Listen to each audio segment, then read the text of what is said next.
Hello. What's up this afternoon, everyone? Welcome. Fine Monday to you all. Good to see ya.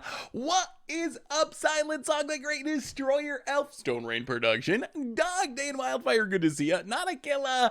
How is everyone doing? Oh, 3 days of Ween. Oh, I'm so jealous. I saw that too. I saw that on the schedule. 3 days of Ween over the Halloween weekend. Oh, I wish I was in Denver this weekend. Oh, are you going to all three of them?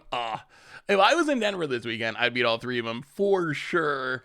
I haven't got to see Ween in so long with this pandemic stuff. I'm missing the Ween shows. Hey, good to see you, Ronald Griner, Not a Stew, Brindu, Nalakilla, Stone Rain. How's everyone doing today? Hopefully everyone had a spectacular weekend. Happy to see some jank today. Well, we're going to be doing some janking in Modern. We haven't done a Modern stream in a while. Also want to talk about the Crimson Vow teasers from Mark Rosewater. We usually go over them. It's kind of fun to try to figure them out. And then for our deck, we're playing Restore Balance in Modern. The new MH2 version gets a reasonable amount of upgrades. Get like Fury is a pretty good addition to the deck. Shardless Agent is a pretty good addition to the deck. I love Restore Balance, one of my pet cards for Modern, and we haven't played it in a long time, so I'm excited to see if this new infamous small Japanese tournament build can actually do some things in Modern. Nothing like just wiping out all your opponent's stuff. Get all their lands, all their creatures, all their everything, and that's what Restore Balance offers. So that is the plan for this afternoon, starting with some Modern action, starting with some Innistrad Crimson Vows teasers, and then some Modern action.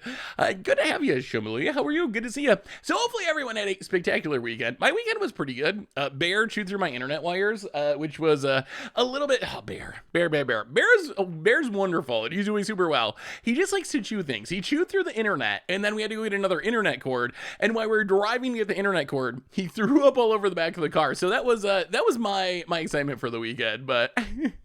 Oh, yeah, the Modern Xanathar deck is fun. That's a good segue to the reminders. Replay YouTube, you can find the old streams. Normal YouTube just had a budget magic go up, playing some Modern with a Thieves deck, with idea being, if we play a bunch of cards to steal our opponent's cards, we can get around the budget restriction, because we can steal our opponent's expensive cards that we could never play in a budget deck because they'd be way too expensive and put us over budget. But if we can use Siphon Insights and Xanathars and Hostage Takers and Gontis, we can play the Teferis and the Ren and Sixes and the Force of Negations and so forth. So pretty fun deck on the YouTube. So check that out if you're interested. I opened MH2 box this weekend, got the worst pulls I've ever seen. Really?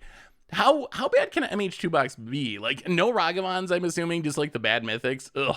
Oh, that is the worst. He chewed the whole internet. If you lost internet this weekend, it was Bear's fault. Internet everywhere was down. I opened an MH2 box this weekend. Yeah, that is frustrating. I thought you were getting 2 puppies, so we only got 1 puppy for now. Although I think I'll get another one maybe next summer, so Bear can have a playmate. Devin the Dude, welcome to the Fishbowl. Thank you so much for your subscription. Big super chat for you. Thank you. Have you seen the Legacy Dwarves deck for Against Odds type video? I don't think I've even seen the Legacy Dwarf deck. That sounds interesting, though. There's actually a Dwarf tribal deck. I have not seen that deck. If you got a link, share it because it sounds interesting. Otherwise, our sponsor today is Card Kingdom. If you need some magical cards from Innistrad or Innistrad Crimson Vow coming soon, or a Crested Sunmare, for example, a Silence, a Crux of Fate, you can get them over at cardkingdom.com. Even get a free MTG Goldfish sticker. Let them know you want one in your order notes. They'll hook you up for free. So thank you to Card Kingdom for supporting the show. Otherwise, merch page, clean out Richard's garage. Donations, always appreciated. Never required. $2 or more get your message read on stream. Legacy Dwarves. Who? that is a spicy deck. I wonder how the deck actually works. I have not gotten to see the actual video, but that is certainly spicy. I mean, it's kind of like legacy tribal to some extent. You got some Magdas, you got the Feline Sovereign. It reminds me of that tribal deck that we played in Historic a little while ago for Memer Dream. But Valiant Changeling into Pyre of Heroes into 8-drop is a kind of cute tech. I mean, you could do that in Modern, honestly. That is the thing you can do in Modern. Valiant Changeling, Pyre of Heroes legal. Get it on the battlefield quickly, sack it, get a Platinum Empyrean. That could be a thing we could do. Maybe we can make a Modern version of this deck, but that is definitely a spicy deck. That would be a good legacy against the odds. Swing for 0. The hype train is running. Irish Ranger, welcome to the Fishbowl. Thank you so much for your subscription. Big super for you. Thank you, thank you, thank you. Yeah, the Budget Magic deck turned out pretty good. Got some Modern Budget Magics coming up the next couple of weeks that I'm excited about. The Thieves deck, definitely check it out. I don't want to spoil too much, but I think the idea of it's really cool, and it plays a lot of really fun cards. Hey, Seth, glad to see you. Just got a question. How good are silences in Modern? I'm planning on making a Silver Quill Aurus deck. Put as many silences into it as I can. So silence is very matchup dependent. It ranges from like literally game winning against Storm style combo decks and decks like that to kind of doing nothing if your opponent's just like playing Burn or playing some Ragavan creature aggro deck. Then they just don't really do much because your opponent just gets ahead on board and then beats you down as you're silencing them. We need Orm's Chant. If we get an Orm's Chant in Modern, then we're in business, and then you can stop the creature attacks. Oh man, Scepter Chant. Would Scepter Chant be too good for Modern? Actually, speaking of Modern, today's podcast day as well, and then I promise we're going to talk about Marrow's Teaser. We're going to start playing our Restore Balance deck. So a question came up today. We were talking about Modern on today's podcast and talking about the dominance of the stupid monkey, of Ragavan, and how many decks it's in and how good it is in. Here is my question for you. If Ragavan is an okay card for Modern, should Deathrite Shaman be banned? Is Deathrite Shaman even worse, even better than Ragavan? Is it? I'm not sure that it is. Like, it kind of seems crazy to me. If we're going to have this power level in Modern, maybe we should reevaluate the ban list, because maybe cards like Deathrite are just okay. Like, is it even as good as Ragavan? I'm not sure it's actually as good as Ragavan. Like, that was my initial gut reaction, was the Deathrite is probably not as good as Ragavan. So maybe we can get some cards off the ban list if we're going to have these really powerful Modern Horizon 2 cards in the format anyway. So free Deathrite, I guess. DRC is more ban-worthy than Ragavan. Do you think so? Ooh, Jite unbanned. That would be spicy. That would be fun. Maybe we should go over the Modern ban list at some point. That could be a fun video or stream or something. I've been trying Deathrite decks in Pioneer, and they suck. Yeah. Pioneer is a tougher format, though, because you don't have fetch lands. No fetch lands is really tough. In Modern, you have the consistent mana dork with upside. In Pioneer, without fetch lands, you got to be like some sort of graveyard deck, and even then, it's still kind of inconsistent, but I don't know why people can keep complaining about Ragavan. It's just a common token. Ragavan is dumb balance-wise. Yes, I would agree with that. It's just so snowbally. So snowbally. The good news is Modern is still super diverse, which I like. Like, Modern is still super fun. There's just a lot of Ragavans in it at the moment. Potato David for the 29th, but just had a baby. Watching the stream while I feed the baby. Win for my child. I will try to literally feed the kids for you, Potato David. Welcome back to the Fishbowl. Big super cheer for you. All right, so we're going to play Restore Balance in just a minute, but first we got to figure out these teasers. So every set, Mark Rosewater puts out some teasers for the upcoming set. Today we got teasers for Innistrad Crimson Vow. Spoilers starting on Thursday. We're like 3 days away. We'll be in the middle of spoiler season, so here are the hints of what to expect in Innistrad Crimson Vow. First off, the following types of counters: Bloodline, Croak, Invitation, Judgment, Omen, Slime, and Suspect. I will say, we can't really learn much from this. Oh, it didn't come up. My apologies, Stone Rain. Welcome back to the Fishbowl, Stone Rain Productions. It'll probably pop up in like 5 minutes. Sometimes Twitch does that. Thank you for your subscription. Big super for you. Thank you. So more counters, I guess, is cool. A new mechanic that removes something never removed before. So what could this be? We got to figure this out. What can they remove? A player? I don't think you could have a whole mechanic around removing a player. Hey, what's up, Bulldog? How are you? My first thought was emblems. But would you build a whole mechanic? Because it says a new mechanic. I don't know. Maybe I'm misreading the word mechanic. Like, maybe that doesn't mean an actual set mechanic, and it's just a new game mechanic, a thing that didn't exist in the game before. If it is just like a card that does a thing, I could see it be remove a player. You could have a 10 mana sorcery that was just like remove target player. That would probably be, well, that would probably be a little miserable still, but I could see that. I could see removing mechanics, remove poison counters. There's actually a card that does that. There's a card from Fallen Empires called Leeches that removes poison counters, so not technically new in that case. Remove loyalty ability. Ooh. Oh, that would actually be I don't know how that would work in practice, but red enchantment. Oh, no, we don't need more Feed the Swarms. Please, we don't need every color to do everything except interact with the stack. So that'll be interesting. I'm voting Emblems. Emblems is my pick, but it could be a lot of things. A popular and powerful creature card from Innistrad gets reprinted. Oh, we had this before and ended up being Delver of Secrets last time with a very similar question. What could this card be? Oof. Powerful and popular. Those are two important words. It's not just powerful, also popular. So it's both Snapcaster Mage, Thalia would qualify. I'm trying to think what else. Oh, Hoof. Would Hoof just be too good for Standard? Hoof might be too good for Standard. I feel like we're going to get a new Olivia. I don't think there's any way they reprint Olivia, but I'm sure we'll get a Olivia. Ooh, Tireless Tracker. That's a good one. Blood Artist. Blood Artist would be sweet. Bloodline Keeper. Yeah, it could be just like a random vampire. This next one's pretty interesting. A new artifact token along the lines of clues, food, and treasure. So, excuse me. So if you think about this, treasures make mana, clues make cards, food makes life. What else is there that an artifact token could do? Like, I don't think you can do Scry because that's just worse clues. You couldn't do gain 2 life because that's worse food. What else could be an artifact token? What other possibilities are there for an artifact token? I think that whatever this is probably going to be good. Treasures are really strong. Clues are really strong. Food ended up being really strong in Standard. I think whatever this token is, it's probably going to be better than we expect it to be. Damage. Yeah.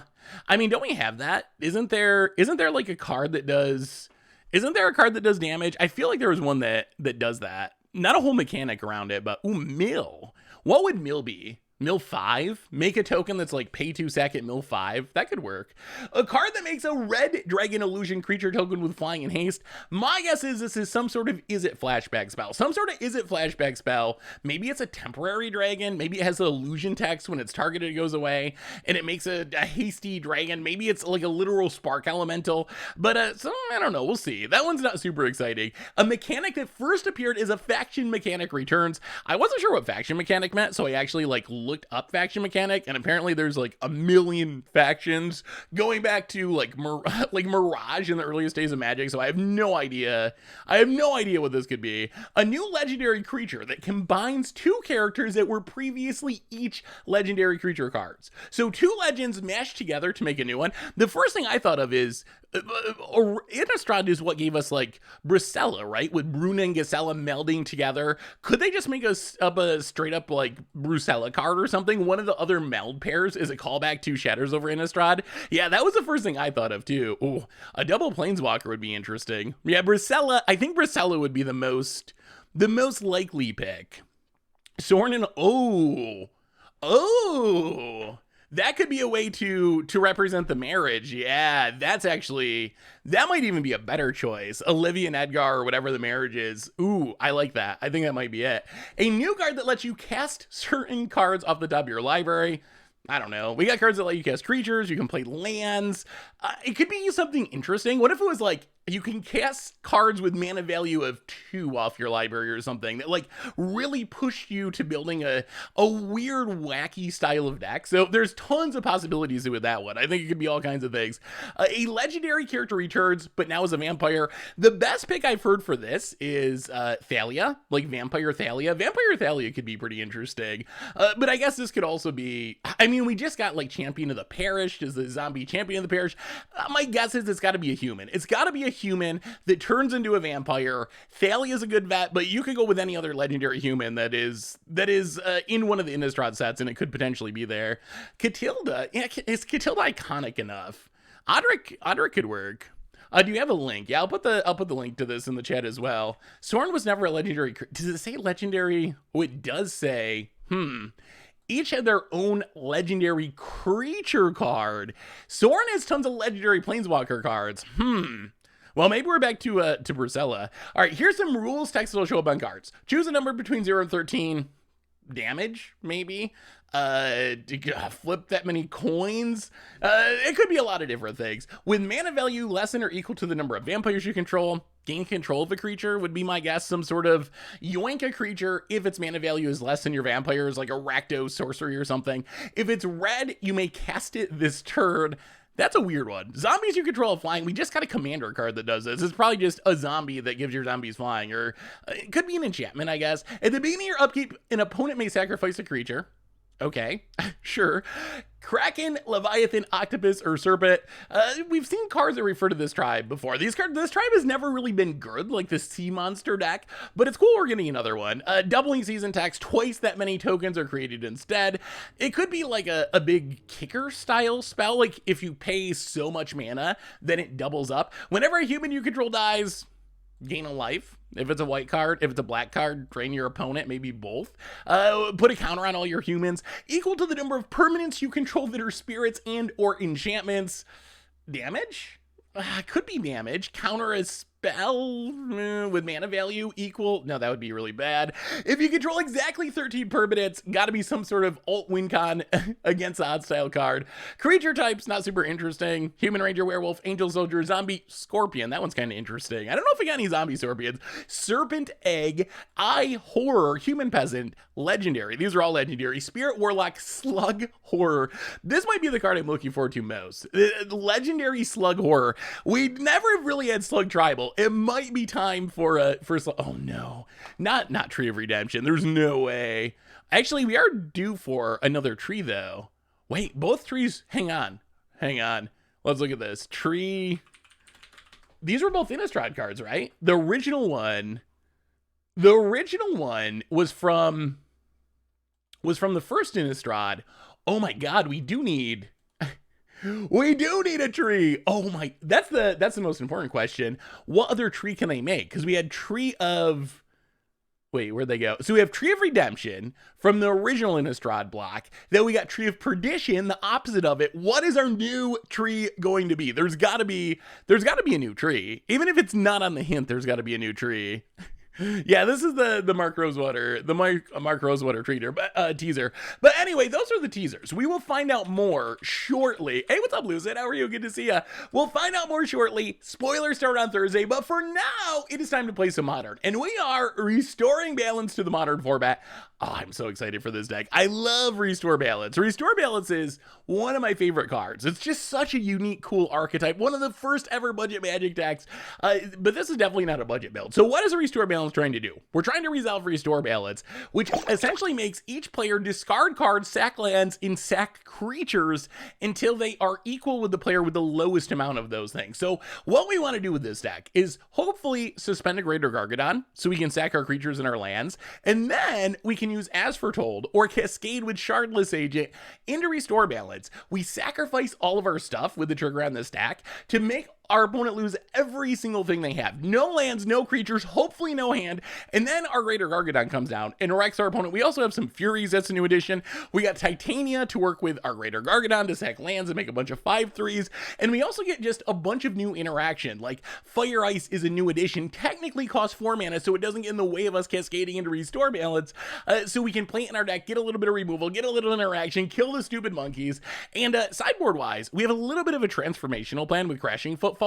We can take out Restore Balance if we need to, bring in Crashing Footfalls, bring in more Titanias, bring in Clothis, and kind of play like a weird Teamer Rhino style deck. So that is Restore Balance. That's what we're working with today. We're trying to restore some balance. Oh, I love Restore Balance. Restore Balance is it's such a sweet card. Maybe Tree is now a vampire. I guess. Can trees be vampires? Is that a thing? Have you considered splashing Splendid Reclamation for fun just to swing it back? Ooh, like just to try to get lands back? It would be kind of funny. Wait, what deck? Did I load the right deck? Hopefully. Hang on, let's double check this real quick. All right, it is Restore Balance. All right, here we go. Count Joko, welcome to the Fishbowl. Thank you so much for your subscription. Big super cheer for you. Thank you. Trees can't be vampires. I don't think that's possible. I mean, do we really want more Trees of Redemption? That's a real question. After it got reprinted in that master set, we might just be done. It might just be the end of the reign of the trees. This set's gonna be sweet though. This set's gonna be Innistrad is just one of the sweetest planes, so I'm definitely excited for more Innistrad cards. And then after Innistrad, we get to start looking towards new Kamigawa, which should be really interesting. I mean, we're definitely getting Sorin, right? I don't think we know about what planeswalkers are going to be in the set, other than I'm pretty confident Sorin's gonna be in the set.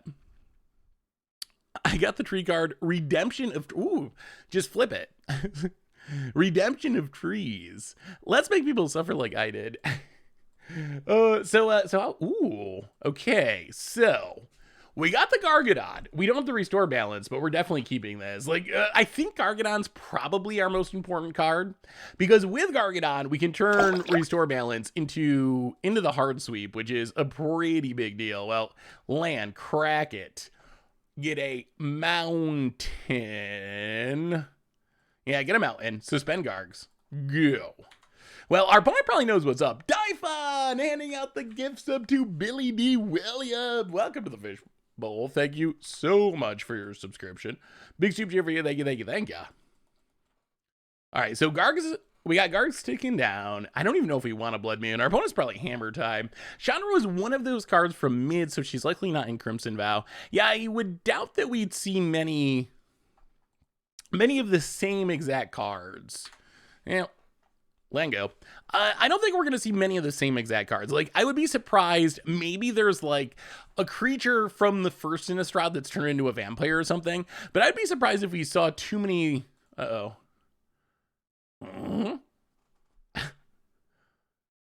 think our opponent thinks we're playing Innistrad Limited rather than Modern. Opponent might have missed the message. This is a Modern league. Ambitious Farmhand. Okay. So I don't even know what we do with this. Ambitious. What does this even do? Enters the battlefield. You search for a planes put in your hand. Coven. So is this just a taxes deck? Who plays Ambitious Farmhand in Modern? Hey, thank you, Headology Magic with the raid. Welcome. Thank you so much. That is ambitious. In seasoned. We will take a island, I guess.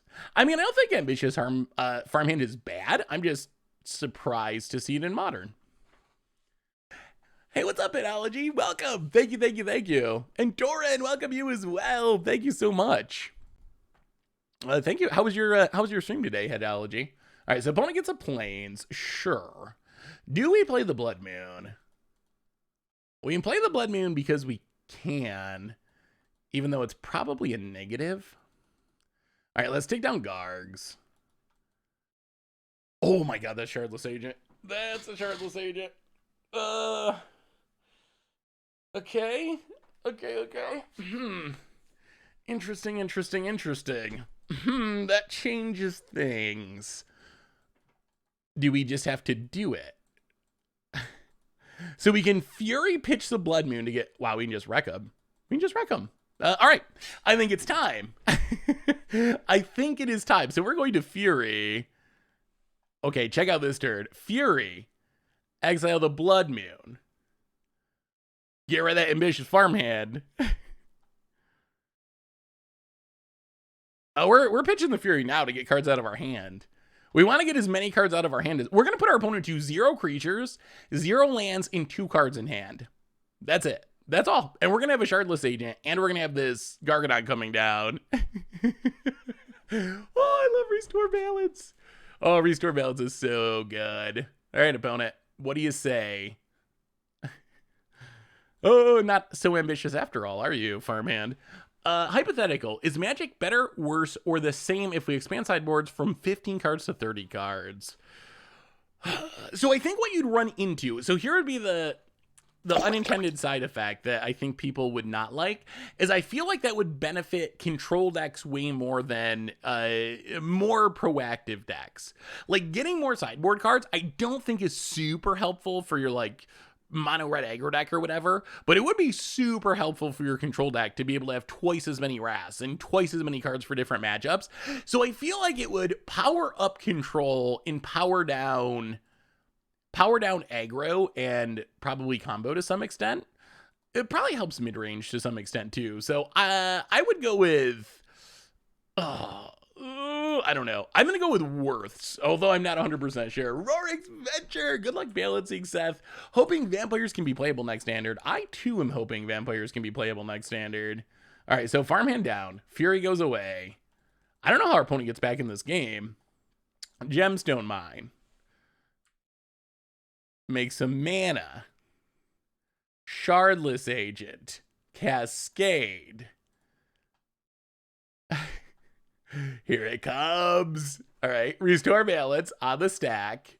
Gargadon. Sack a land. Gargadon. Sack a land. Gargadon. Sack a land. Like, how do you get back from this? How do you get back from this? Opponents can have no lands, no creatures, 2 cards. How do you ever get back into this game? It feels so good. We get to keep the Shardless Agent. We're going to get the Gargadon. Opponent. I wouldn't be surprised if they just straight up scoop. Opponent. Yup. Land's gone. Decide which 2 cards you would like to keep. Oh, so good. I mean, what do you think, chat? Would Magic be better if we had more sideboard slots? How do you feel about Wizards having a lack of competitive Magic support? I hope that it's temporary and pandemic driven. Yeah, I think one of Bear's... Let me see. Yep. One of Bear's toys was right behind the wheel of my chair. I do think that support for competitive Magic is important. So opponent discards many cards, plays a planes, passes. I do think that support for competitive Magic is important. I'm really hoping that... Lots of awkward land. I'm really hoping that as we get closer to 2022, that maybe we get an announcement from Wizards about what competitive play is going to look like. What's your arm tat? Oh my god. It is a... Oh, I don't know if I ever showed it off. It is a... I've never told you the tattoo story. Okay, so tattoo story. Would you like... Do you even want to hear the tattoo story? You can kind of see it here. You could board into an almost entirely different deck. You could. Okay, so... Yeah, it's probably not that entertaining of a story anyway, although it does involve someone named Tattoo Larry. Okay, so tattoo story. So I was young and naive. There was this band I really liked, and I thought it'd be cool to get a tattoo that was some of the artwork from their album cover. So it was a band, not a famous band. It was a band from Colorado called Black Ocean. So I thought it would be cool. So I decided I'm gonna get this tattoo, and it was probably a young and stupid thing to do anyway. But I decided I'm gonna get the tattoo. So I go to this tattoo shop. It was so I'm in upstate New York. It's a little bit backwoods, small town area. So I go to this tattoo shop. The guy's name is Tattoo Larry. He's this, I'll never forget this. He's this huge old like biker dude with this big beard, and his whole shop is I mean, you got pictures of tattoos and stuff, but there's so many pictures of piercings of body areas that I think most people would really not enjoy getting pierced. So I go into the shop and I'm looking at all these piercing pictures that are just everywhere, so they're unavoidable. It's not like you can avoid them. And that is where I got the very questionable tattoo. I don't really regret it because it's just a tattoo, and I don't have any like huge thing about tattoos. I think it's a fun reminder, but I will never forget the experience of getting the tattoo from Tattoo. Yes, there may have been many pierced dong pictures. I think they were like examples. Like if you wanted to go there and get a piercing, I guess he'd show you the pictures and be like, hey, do you want this one or do you want that one? But that was definitely not what I was there for. I just wanted this silly tattoo. Why didn't you include Ancestral Vision in the list? You could play Ancestral Vision in the list. The big problem is we want to cascade into the restore balance, and if we can't cascade into the restore balance, things are much worse for us. So that's kind of the problem, is we don't want a Shardless Agent for restore balance and end up drawing 3 cards, as much as I do enjoy drawing cards. Oh, hopefully they didn't draw a True Dop Creature. Opponent. Oh, my God, they did. Oh my goodness. Oh no. Oh no.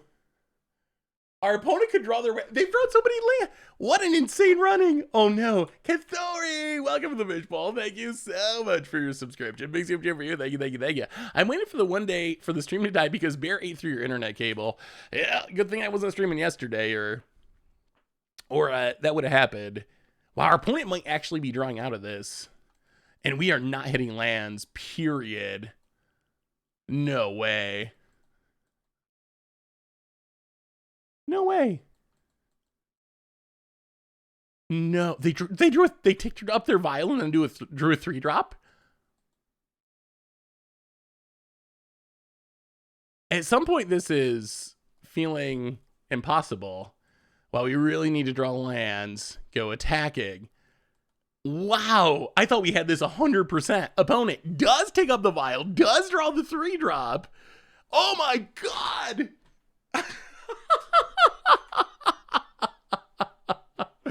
Wow.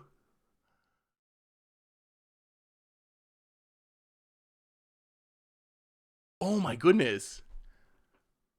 These were demonic tutor level draws here.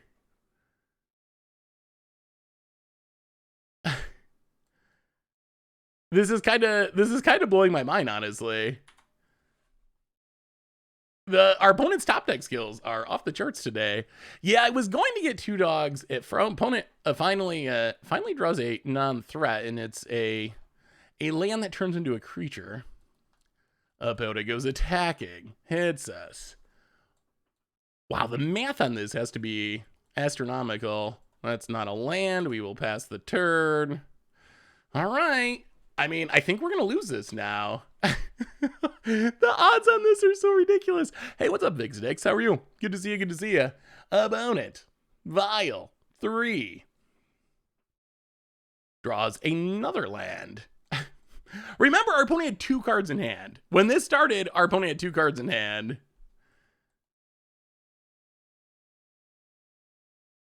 That's actually a reasonable draw. No, go to combat. Attack you. The Fury's good. This Fury gives us hope about it. Blocks with Thalia.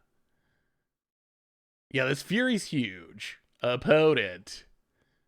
Sure. Protects the Thalia. That's what we needed. That's fine. Well, the Fury is here, and this is one of the big new additions. This is one of the cards that we didn't have access to before. We actually have a pseudo sweeper in our Restore Balance deck. Fury. Kill you, kill you. And now things are looking worse for... Wow, our opponent almost got out of that Restore Balance. Wow. I thought our opponent was going to scoop, and they really made a game out of this somehow. Why not suspend the second Gargadon? I don't think it's going to be fast enough to matter. I think this game is, one way or another, is ending pretty quickly. I don't think there's any way we're going to get there. I'm also a little worried about losing this land. We would like to be able to cast things eventually, and they have the Ghost Quarters and the Field of Ruin. Just a vial. That's game, right? We got there? Wow, that was close. That was close. Yeah, Fury does not have Flash, fortunately, actually. Probably be really strong. I mean, it's already proved to be much stronger than I expected, and if it had Flash, it would be so good. But yeah, so we just attack, make them tap out their protection, then get them. Hey, Seth, if you could recommend any of your budget decks to a new player, what would it be? Ooh. So Kemba, I assume we're talking modern. Usually my go-tos, if your goal is to be competitive, if that's part of the plan, yeah, that was way scarier than I expected it to be. I thought we had him easily early in the game. So here's what I would say. If you're looking for a deck with the main goal being to be as competitive as possible, to win as many games as possible, I usually point people to 8-whack or 12-whack or a budget burn deck. I think those are just the most competitive.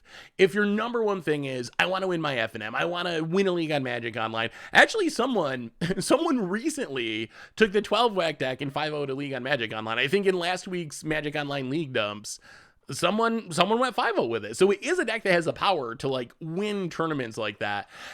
As far as just playing for fun, then there's tons of possibilities. What is the most fun modern deck? Actually, there's so many options. I like the deck we played this week, the Thieves deck. Definitely not one of the decks I would say is most competitive for modern. If your goal is to win tournaments, I probably wouldn't go that direction. But if you just care about having fun, this week's deck is pretty sweet. The Enchantress deck is super fun. The Simic Snow Stompy deck was really fun. Next week deck I'm working on, I think is going to be one of the best budget modern decks we've had in a while. So for fun, there's a lot of possibilities. I did my first FNM with Sorin Sliver combo, went 2-1. I called it a win overall. I mean, you got to win with it, which is sweet. That deck is really explosive. It's just really inconsistent. I think that's the TLDR on that one. I think we stick with the Restore Balance, even though it almost got us that game. What is bad against our opponent's deck? Blood Moons? Blood Moon doesn't seem great. We bring in Titania. Bring in Prismari Command. So here's the thing. If we bring in Crashing Footfalls, I think we have to cut Restore Balance because we really don't want to mix and match and not know what we're going to cascade into. I feel like that maybe it'd be fine. That feels like a risky plan, though. I feel like mixing and matching our free spells would probably be a bad idea. Yeah, Force Negation is really bad, isn't it? Maybe we got to bring it in out of desperation. Maybe we keep the Blood Moons. Actually, no, I think that's fine. We can go down the Blood Moons. We can go up Clothis and go up Endurance. And then, one Blood Moon. Yeah, that seems good. Let's run it like that. Does Chalice work on those suspend spells? It does. Chalice on 0 does shut him down. I recently took Green Black Elves to a top 8 in a 40-person modern event. 4 Lurrus decks in a row. My only loss was to Living End on my first game. Yeah, Living End is, well, I mean, I guess we can restore some balance. That's something. No Gargadon to go with it, but if our opponent just plays a bunch of things, if our opponent just runs out a bunch of stuff, we can just Wrath with Restore Balance, essentially. Hey, Seth, what are your thoughts on the modern Esper Reanimator deck? Tier 1 for the long haul. So the thing about Reanimator style decks in modern is there is a lot of graveyard hate, and I feel like if a modern Reanimator deck ever gets too good, then players will pack more graveyard hate until it's not good. I do think stream mode achieved. I do think that it has a power level to be a real competitive deck, but I'm just not sure how it lines up so many lands. Just not sure how it lines up long term against all the graveyard hate in the format. So that would be my concern. Yeah, we are gonna restore some balance here in a minute. We do have to wait an extra turn because of this Thalia shutting us down. Living End is sweet, but pretty susceptible to hate like most Glass Cannon decks. It's gotten a ton better, I think, thanks to Modern Horizons. Like having Subtlety, having Grief, having Fury, all those evoke cards are just so big. Like a Thoughtseize is really good at slowing down your opponent's interaction. Oh, worried about a Leonin Arbiter. Leonin Arbiter would be... I respect the naming of Camel with the Cavern. Opponents not even they don't even want it to make mana of a color they can use. Good choice, opponent. Good choice. Oh my goodness. This is the most lands we've ever drawn. Okay. Wooded Foothills. Go. Well, some fetches will be cracked eventually. Pass the turn. About it. I played Restore Balance in a GP a long time ago when you had to play Border Post. It started pretty good, then I lost to Frank Karsted. Let me guess, Frank was probably playing Affinity. He was playing Affinity, you didn't hit the Restore Balances in time. That sounds like what would happen. They don't run Cat Jesus, they're running Farmhand over Cat. Oh, thank goodness. All right. Well, not worried about the Farmhand. That's, oh my God. If this was a Cat Jesus, we'd probably be in a little bit of trouble potentially, but because it is a Farmhand, we're perfectly fine about it. Gonna hit us. Oh, they don't play Mana Tithe, do they? About it. Pass. I think we will crack a land. Get a Steam Vents tapped. Crack a land. Get a Stomping Grounds tapped. Crack a land. Oh, I've drawn so many of the lands. Get an island. Untap. Oh, Seasoned Pyromancer. Well, I think we just Wrath. We will play a mountain. Shardless Agent. The good one. Cascade. Into Restore Balance. Shardless Agent still being on the stack is such a big deal. This means we get to Restore Balance and not have a creature. Like, the way Cascade works with this is actually super helpful. Restore Balance. I know I never pay the one, but in this case, we will make the rare exception to the never pay the one rule.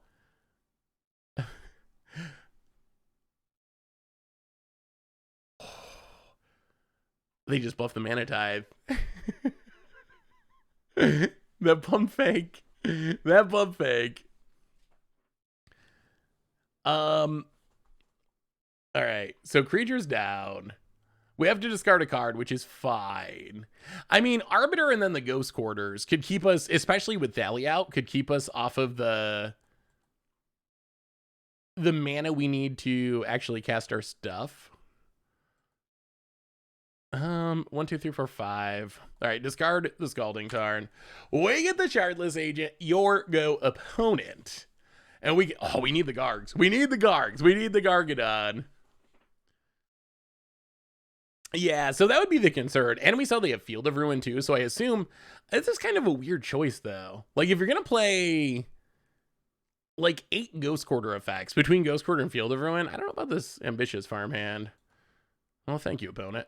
We will search out a lad. Opponent taps. Ambitious farmhand doesn't even tax. I don't know. Not sold on this in taxes in Modern. Fire Ice. Well, 1, 2, 3.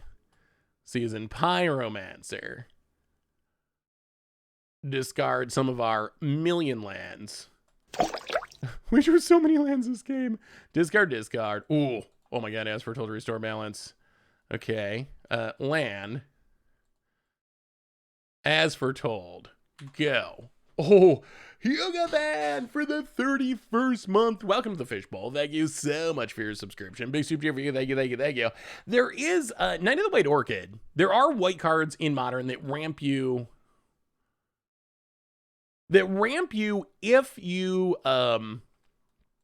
If you have less lands than your opponent. Ambitious Farmhand never fully ramps you, but it's always going to get you a land. So it doesn't matter what amount of land your opponent has. Working on a Maelstrom Wanderlust for an example of a Chaos deck. I place tested it, realized that I want to shuffle my hand back into my library effects.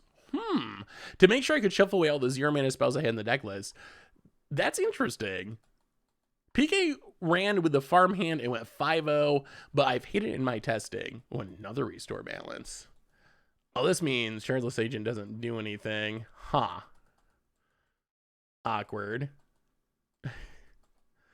Very awkward. I think we want to wait for the Gargadon. I think we want to find Gargs. Yeah, pass the turn. I think we're actually going to tap with this Fire Ice so we can try to draw Gargadon. We can just Wrath with the Restore Balance, but it's so much better if we can Gargadon and get all the lands too, especially now that we have this As Foretold, so we can cast stuff with no lands. Opponent Castle, Ardenvale. Oh, well, I guess we should have tapped earlier. All right, let's do this. Let's ice a Castle Ardenvale. Yeah, it probably would have been better to tap the Solitude. This does force our opponent to use it now, and then we can Wrath it if we need to. Gargs. We need the Gargs. This is where Ancestral Vision would actually be pretty good. Brazen Borrower. Huh. Okay.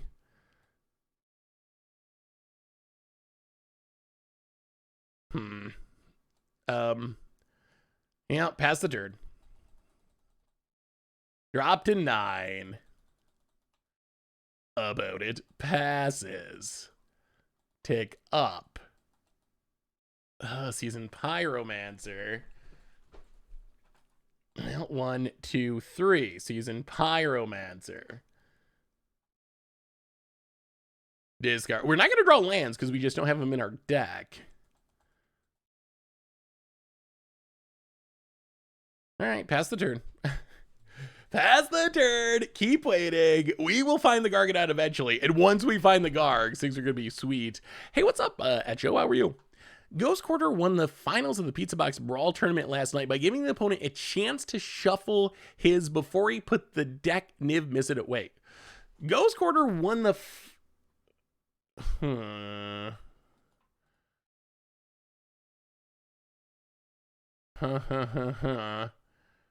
All right, let's kill that. Prismari Command. Kill you. Loot. Gargs. We need a Gargs. Discard the land. Discard the As Foretold. Fizzle Ephemerate. Come on, deck. Come on, deck. Where's this Gargadon? Ghost Quarter won the final of the Pizza Box Brawl tournament last night by giving the opponent the chance to shuffle his deck before to shuffle his deck before put into the deck Niv Mizzet anyway, which he did. No commander anymore. Interesting. So the shuffle effect was actually super sweet. How can I see the deck list? Exclamation point deck on Arena Cardboard Live has it always up, but that doesn't work on Magic Online. Opponent, staying ambitious, passing. Well, take up As Foretold. Gargadon. Ooh, okay. Well, Clothis is kind of sweet. That's a clock. Play Cloth. Oh, we can cast it. Oh, wow. Okay, check this out. We can cast Clothis for free.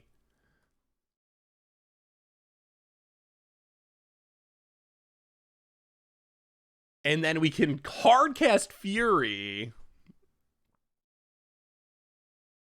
Wipe out the board.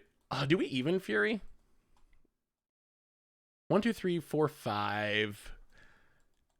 I don't even know if we want a Fury. Huh. Let's just get in with the Season Pyromancer. Hit ya. About it. Yeah, that was my reaction too. It has not convinced me, seeing our opponent play it here, has not convinced me that it is a card you want to play in Modern. But some people do try it. Opponent gonna make a token? Sure. Yeah, we're kind of aggro now. The only thing is we're at 9, so we do got to be a little careful. I mean, if we ever draw Gargadon, I think we just win. Opponent, more lands. Thanks to the farmhand. Flicker Wisp. Okay. Flicker Ambitious Heart farmland. Get another Plains. Imagine if that Ambitious Farmhand was a real card. We'd be in trouble. Opponent attacks. We block. Kill the tokens. We just need a Gargadon. As Fertile returns, takes up. Gargadon. Oh, there it is. We will eat the Solitude. So, go to combat. Attack you. I mean, we definitely do it, right? I don't know how we lose if we do it. Attack with the season. Here it comes. Opponent takes it. Definitely said Fartland. I mean, based on that horse in the background, I wouldn't be surprised if that was the proper smell. Still think we need Scratch and Sniff Magic cards, so we don't have to guess. Like, what does Ambitious Farmhand smell like? How much does the smell improve when it transforms into Season Cathar? Scratch and Sniff Secret Lair, please. So we suspend Gargadon. We float all of our mana.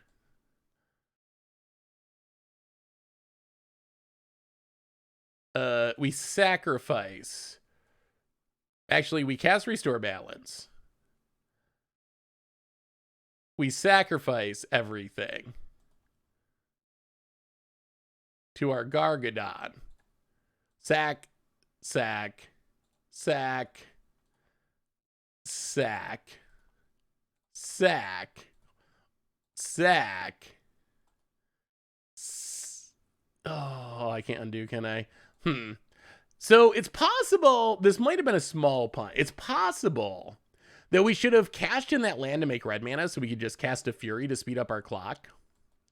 That might have been the correct thing to do. Or get back the Seasoned Pyromancer. Yeah, I think I was valuing getting the counters off Gargadon because we're so close to getting it back, but getting down to Fury is probably better than getting Gargadon a turn earlier. About it. Would Peach Garden Oath be part of the Scratch and Sniff? What if we could design the perfect Scratch and Sniff Secret Lair drop? What cards would be in it? Did you play Earthbound as a kid? The original SNES manual had a Scratch and Sniff in it, I think, or it was a strategy guide. I forgot. I know Earthbound is, but that isn't one of the games that I played. Opponent says they're farming here. Yes, you are, opponent. So Ephemerit's actually kind of cute for our opponent. The Ephemerate lets our opponent blink the fireman to get another land.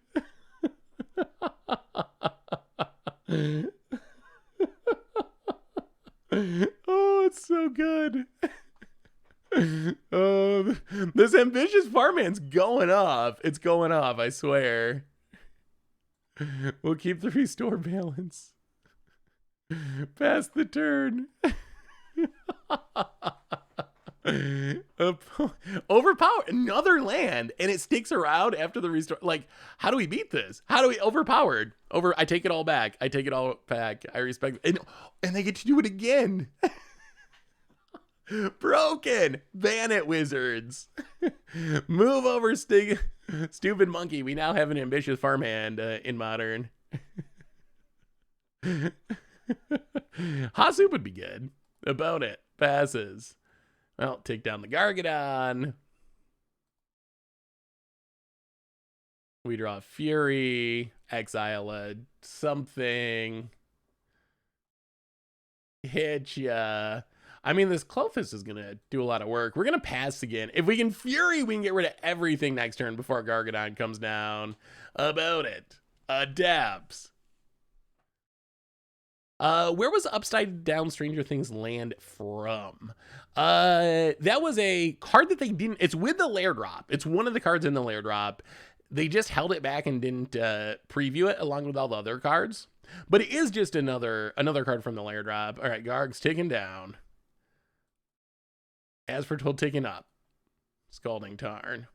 Well, we will exile. We will...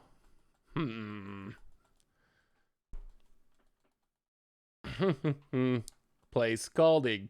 Well, actually... So we're getting Gargadon next turn. This Fury, we're going to be able to cast at some point. Yeah, let's just... Restore Balance. Get rid of your lands again. Undo all this ambitious farming. Stinkweed Imp would be the worst, right? Hey, let's go to Modern tonight. Playing Blueback Mill. Do you think that adding Bitter Ordeals would be worth it? I think that Bitter Ordeal's fun. As far as being worth it, actually we can just do it this way, can't we? Yeah, let's just get the Gargs. Put an end to this. We're done with farming. It's a lot of work. Too much effort. All right, Gargadon comes down. Smacks you for 9. Not him. Oh my goodness. Does not smack you for 9. Summoning Sick. It's Summoning Sick. You didn't see that, chat. You did not see that. That was a crim. That was a too aggressive clicking of the button, which is called a crim on Magic Online. Opponent plays a Ghost Quarter and passes. I mean, it's not gonna matter, but our opponent should be 9 points of damage 9 points of life less here. We will eat an ephemerate. Ghost Quarter not looking good. All right, this time we will not accidentally click through our attack step. Crim Style hits you down to 5. Summoning Sick. So Bitter Ordeal, I think you could play it for fun because it's pretty funny. But if you're playing Tasha's Hideous Laughter as your big mill spell, I don't think it would be worth adding from I'm trying to win my tournament perspective, most likely. Well, eat a thing, drain you, Gargadon, hopefully smack you to death. Opponent did some farming. They did a lot of farming. Hey Seth, first time catching the live stream. I have a sweet oh my god, I guess I actually gotta pay attention when I'm clicking, don't I? I mean, again, this shouldn't really matter, but wow, little sloppy ending, but just not clicking very accurately. First time catching the stream, I have a sweet, in my opinion, white-green commander deck. I was wondering what you thought of it, or if you might play it for a commander episode. Ship it. Let me see the list. Well, we start off 2-0, and we got some good restore balances, and we got to see the new hotness in Modern. Ambitious Farmhand, new meta. I mean, I know we're kind of mocking it, but it could actually be good. It might actually be good.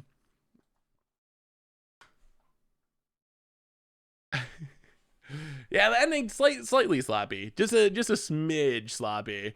The farmhand gets to survive and tell the tale. So what is the upside of farmhand? I really don't understand the reasoning to play it in taxes. Ooh, let me see Tiger Turtle. Ooh, Flicker deck. We have a anything goes commander clash coming up, so I got to figure out what I'm going to play for it. Flicker decks are fun. Yorion. Well, I mean, I guess we'll keep. We got the Shardless Agent, so we can cascade and restore balance. Perhaps we can find a Gargadon with Prismari command. That would be good. Well, that looks like a fun deck. Green white blinky value. Is there a pin or Monicon? I didn't look. Ah, there is. Okay. I'm in. Get a Vadrak mutate deck to cheat restore balance. Very topical. Ooh. We still haven't really played much Vadrak. Well, breeding pool tapped. Go. About it untaps. Triume. Well, what if Hills? Go. About it. So has anyone played anything sweet lately? Give me your sweetest deck. I don't care what format. Historic, standard, modern, legacy, commander. What's the sweetest thing you've played recently? Well, let's crack this. Grab a Steam Vents. Tapped. Untap. Gargadon. I'm gonna ice a land, eh? Okay. Sure. Well, Misty Rainforest, go. Blue-white control and historic. Ooh. Is it still working without memory lapse? Or Oratog in modern sounds really spicy. I've never played an Oratog deck. Shardless Agent. Into Rhinos. Well, I mean, I guess we just restore balance them and get rid of everything. Misty Rainforest, crack it. Island, sure. Rhino away. I mean, I guess the problem is they could have force negation. That would be bad. Gargadon. Shardless Agent. All right, well, 1, 2, 3. Shardless Agent. Cascade. Come on, no forces. Let's restore some balance to this situation.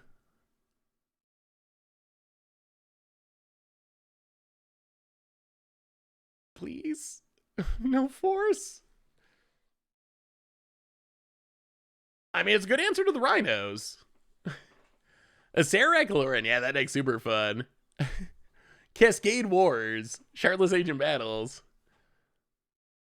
I'm nervous that our opponent has not started sacking yet. I've been playing Skeletal Sultai Swarming with lots of copy enchantments. Skeletal Swarming's really strong. Getting multiples is kind of insane. Cloning it a bunch of times sounds pretty sweet, actually. Been crushing my way towards hopefully my first time Mythic with my personal Tiamat brew. Ooh, good luck getting Mythic. Opponent, still thinking. All right, 5 cards. 1, 2, 3, 4, 5. Shardless Agent comes down. Play the land. Go. Well, not the full blowout because no Gargadon, but we still got rid of the Rhinos and the Shardless Agent. Yeah, it is Doomwake. Might be a stream battle, actually. Breeding Pool untapped and Omnath. All right, that's annoying. Sure. But it passes. Well. How do we stop an Omnath? Can we stop an Omnath? Or a mana short from Furying. I guess we could bounce it, but then they can replay it. Now let's go to combat. Attack it. Maybe they just block. Is there any chance they block and let us kill it? That would be great. Seems unlikely. Yeah, opponent sniffs that out.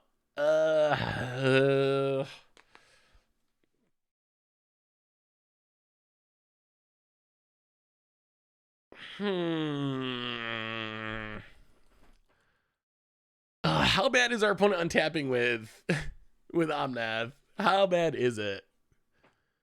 Yorion All Spells. Did you email me this? Someone sent me a Yorion Oops All Spell deck.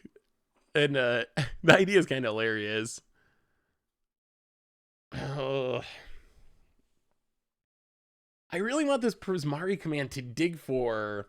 So what I want to do is Prismari command, make a treasure, dig for Gargadon to set up the full blowout next turn. The question is, how bad is Omnath for 1 turn? I mean, we could even do it now. Prismari command, make a treasure.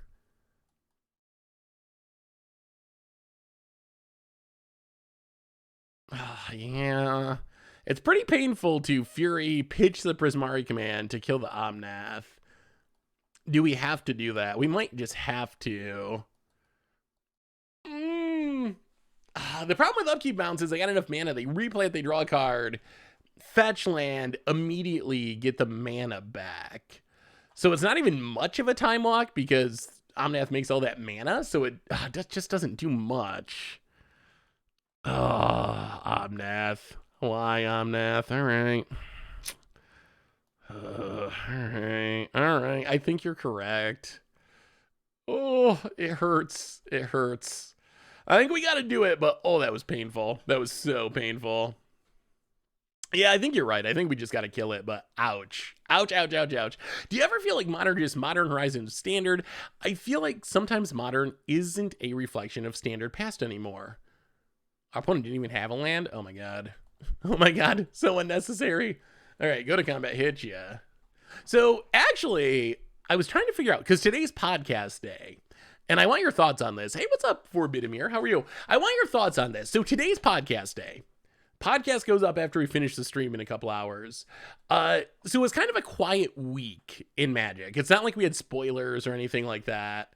Violent Outburst. Cascades into Rhinos. Huh. All right, sure. Let's bounce a Rhino.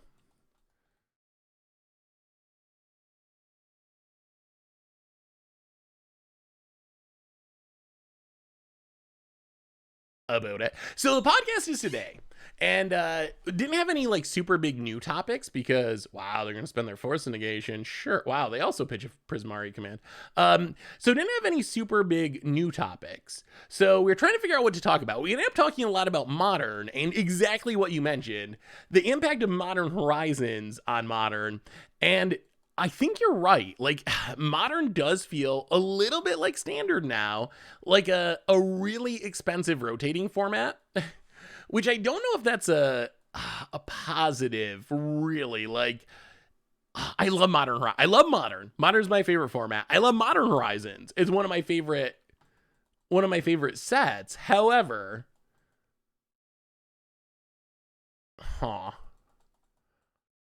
Prismari command again.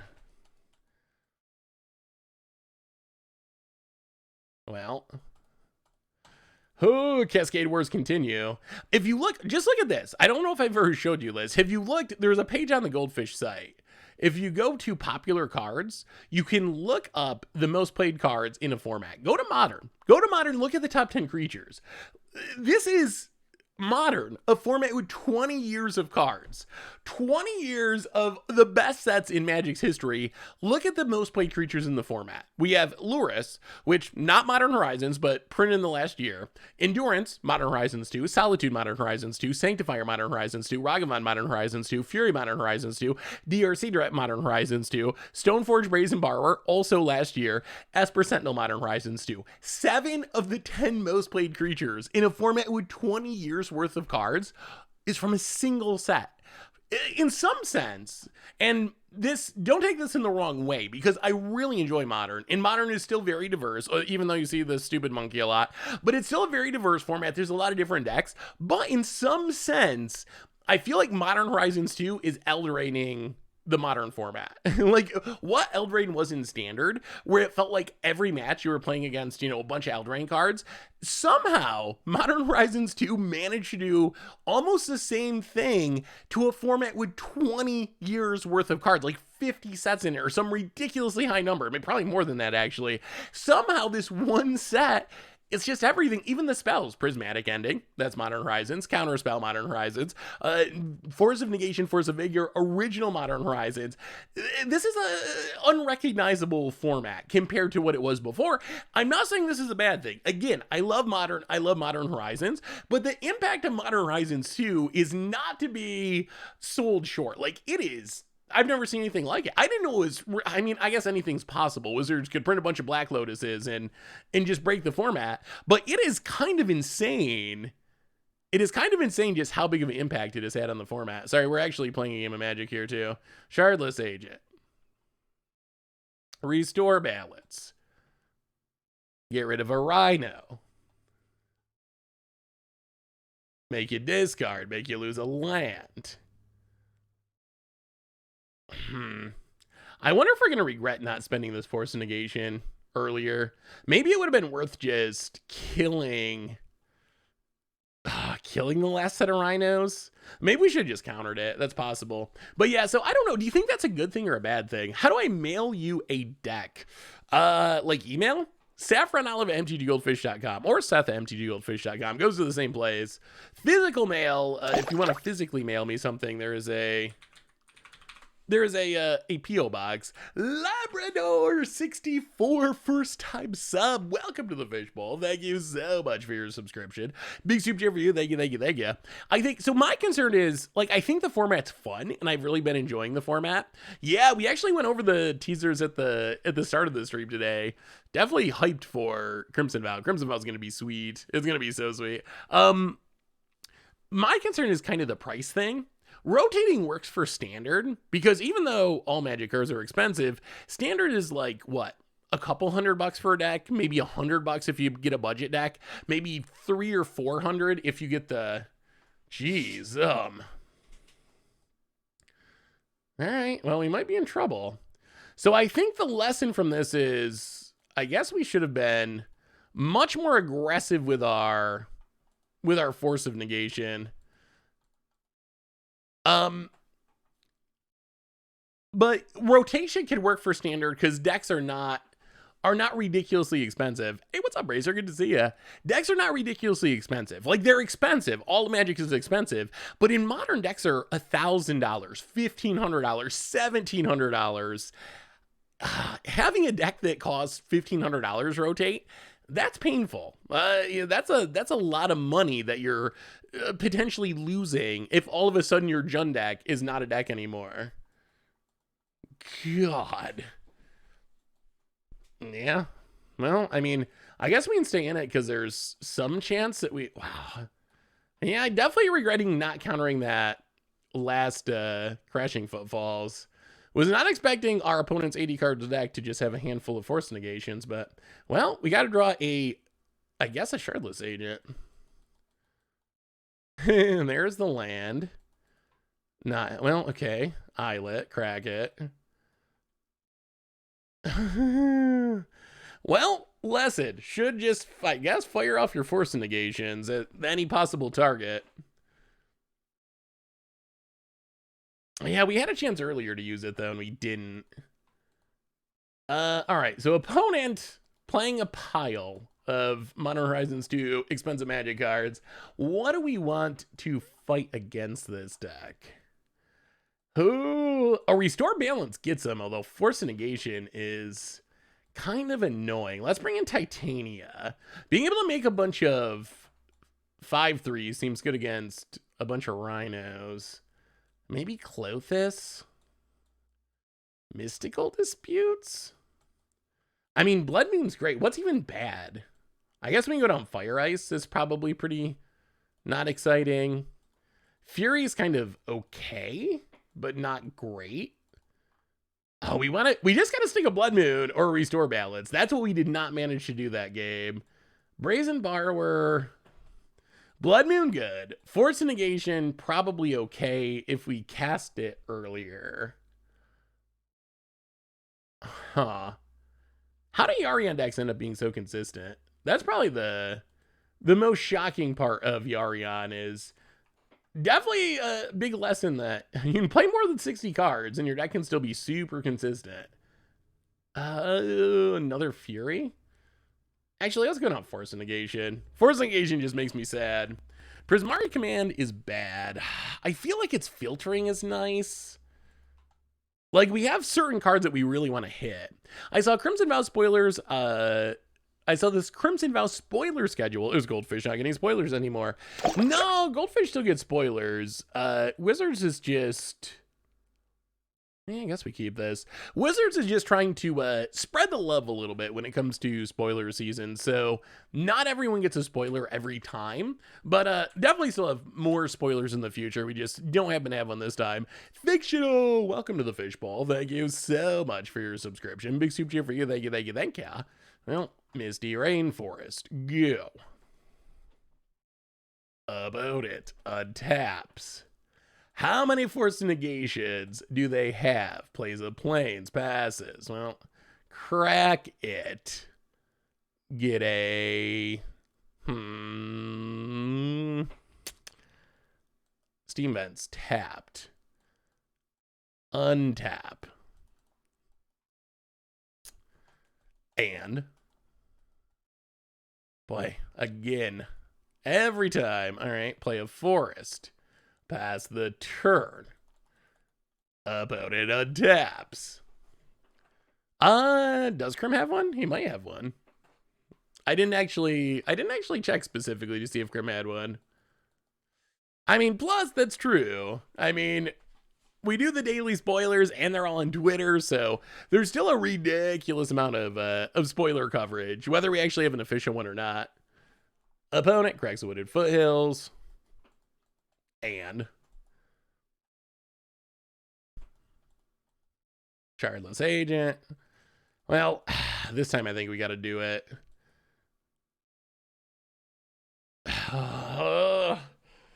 Is it going to happen again, chat? Is it going to happen again? Hey, thank you, Labrador. I look forward to getting it. I've got a super janky commander deck. I want to do a 5-color Sisay deck with Maricel the Pretender as a secret commander. So you can access abilities from every color for Marcel. Thoughts? That actually sounds really sweet. Spoilers start Thursday. Oh, well, the thing is, what I want to do is just Shardless Agent and and restore balance and get rid of all the rhinos that way. The problem is, if they have force negation, then we're down. Then we're in serious trouble. Like, this is how we lost last game, is by not forcing and trusting that Shardless Agent was going to get us there with restore balance, and then our opponent having force negation. They have 2 force negations that were revealed that we know are not in their hand. That's 2 that are gone. Ugh. They can't, well, they can force on our turn, though, when we Shardless Agent to cascade into the restore balance. The next rhinos? Northern Vanguard, welcome to the Fishbowl. Thank you so much for your subscription. Big super chat for you. Thank you, thank you, thank you. Oh, the other consideration is if we do force it. Well, all right. Force. Okay, we'll force it. I don't know if I'm happy about this, but we're going to do it. Exile Prismari command. Opponent gets a Shardless Agent. We will, as foretold. All right, they do. Oh, they didn't have the force either.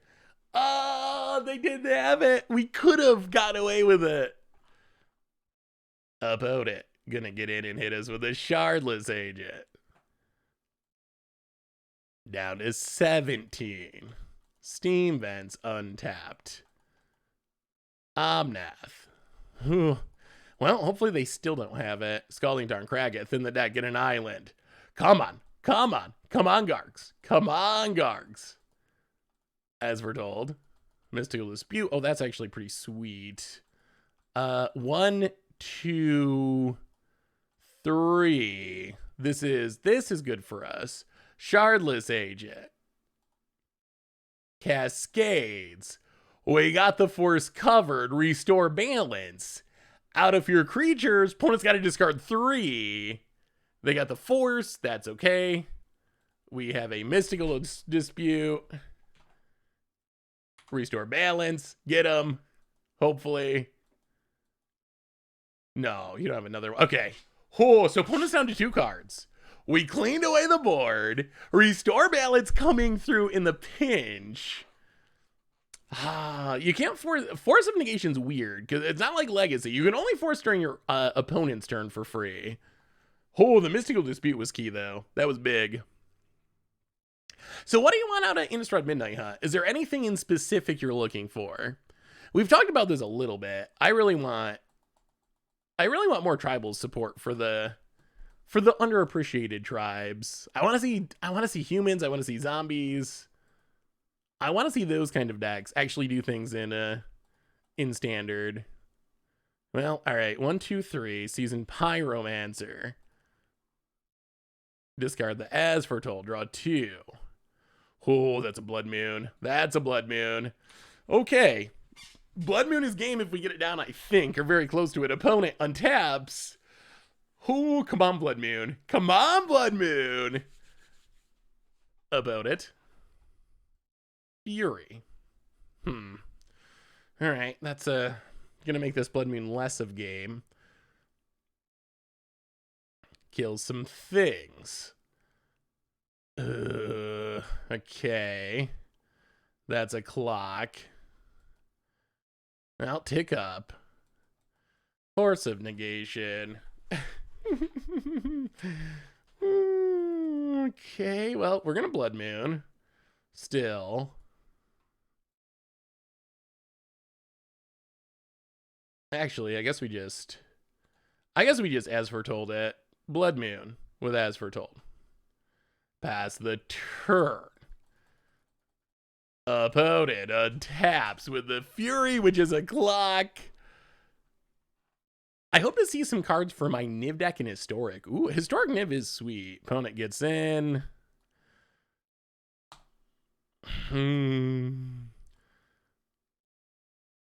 Yeah, we're gonna block. We need to find another restore balance, I think.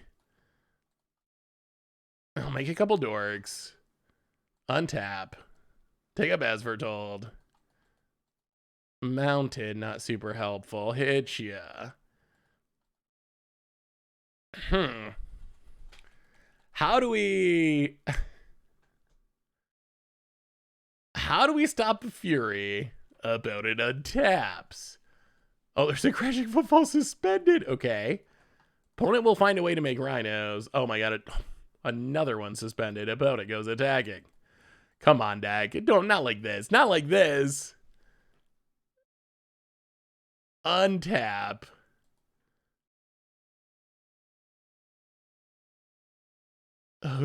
Cast it. Gargadon! We need a Gargadon! This blood moon is keeping us from sacrificing things. No! Oh, this blood moon is kind of a negative now because we can't crack lands for this Titania.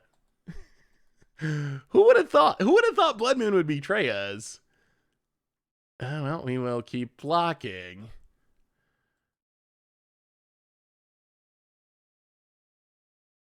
Gargadon wins us the game, though. Just Gargadon sacker lands it. Wow, all the rhinos. Gargadon sacker lands is insane. Oh, praise the magic gods. Praise the magic gods. We will suspend Greater Gargadon. Yes. We too can suspend cards. Oh, that was a draw. That was an opponent scoops it up. They see what's happening. They know what's coming. And wow. Oh, the Gargs come through. The Gargs comes through at the perfect time.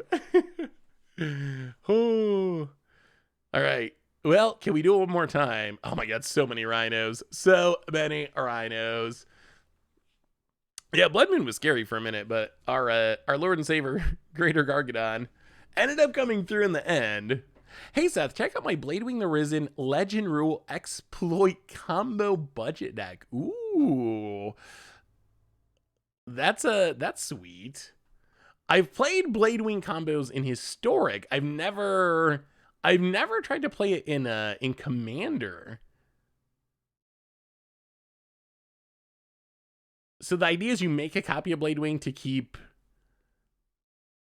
Wait, how do you make the copy of Bladewing, though? Because normally, when I've played the combos with Bladewing, it involves 2 copies of Bladewings. How do you get a similar effect with just 1 Bladewing? Oh, I see. You're just making copies of it. Sweet. That's definitely a super cool idea. I've never seen this commander in I've never seen that combo in Commander before, because usually it takes 2 copies. That's neat. I like it. Stone Rain Productions for the 6th month. Welcome to the Fishbowl. Thank you so much for your subscription. Big super cheer for you. Thank you, thank you, thank you, thank you. All right, let's bring this Fury back in. I'm scared of the rhinos. I'm really frightened of the rhinos. Our opponent apparently left in Fire Ice, but they're also an 80 card deck, so maybe they don't have a choice. Oh, maybe we need the Force. You know what? Run it like that. Run it like that. Here we go. Yeah, that took a bit, didn't it, Stone Rain? Normally, if Twitch messes up, it's like 5 minutes, but this one was like an hour. Oh, we still got one more game to go. We still got one more game to go. I don't know if we can keep this. We have the As Foretold, but not much else. No red mana. No way to restore. Yeah, we're going to mulligan. Well, go Titania, I guess. All right. Titania it is. Land go. About it. Misty Raid Force passes. Well, there's a Force. Misty Raid Force, go. About it. Taps. And yeah, this has been a long one. Triume. Opponent untaps. I mean, it's got to be long. Our opponent's got 80 cards in their deck, of course. Takes a while to get through them all. Does Tomer ever stream on here, or does he only do YouTube stuff? Tomer streams, but he streams on YouTube. Hey, thank you, Luke. Yeah, we had a new one. The Budget Magic today was fun. I really like how that one turned out. Well, Yeah, let's just untap. Play a island past the turn. See what our opponent has. This hand is not doing much yet. Opponent cracks. Tomer on the podcast when? I mean, Tomer's on the Commander Clash podcast. One thing that I found is, or that we found is, 3 is a pretty good number for the podcast. When we get more than 3, it's hard for everyone to get as much of a turn to talk as we would like. So we try to avoid doing 4 in general. Not that it's like a hard and fast rule, but in general, we try to stick to 3. I'm kind of tempted to counter this. Our opponent doesn't get to cantrip. That's got to be a horrible idea. Sure. Always with those ices. Well, play a Scalding Tarn past the turn. I mean, we're not that far away from Titania. Did our opponent find a land? Can we pick up this win? Oh, yeah, Tomer might stream. So I know Tomer's Goldfish streams are all on YouTube, but I think Tomer might just stream for fun on Twitch. Does Joe, your Legacy Eternal guy, ever do the podcast? He has a couple of times as a guest. He also does some top 10 videos with me, like top 10 Legacy card videos on occasion when we have good Legacy sets. But yeah, the main podcast cast is at this point is Richard and Krim and I. And then we occasionally have guests. I think Tomer's came on a couple times. Wow, still no land. Tomer's came on a couple times. Joe's been on once or twice, I think. But yeah, most weeks it's just the 3 of us. Well, get the stomping grounds about it. Discards to hand size. Kind of a brutal way to lose. Ice. Ice, ice, ice. Still very tempted to counter this.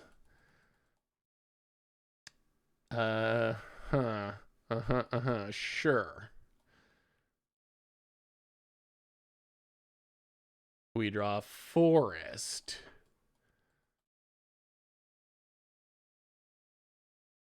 Well, play the forest past the turn. Next turn we can get down Titania, and maybe Titania can just win us this game. Opponent adapts. Did they find their land? Oh, they did. Cascade Bluffs. Opponent going to pass. So many ices. Well, Misty Rainforest.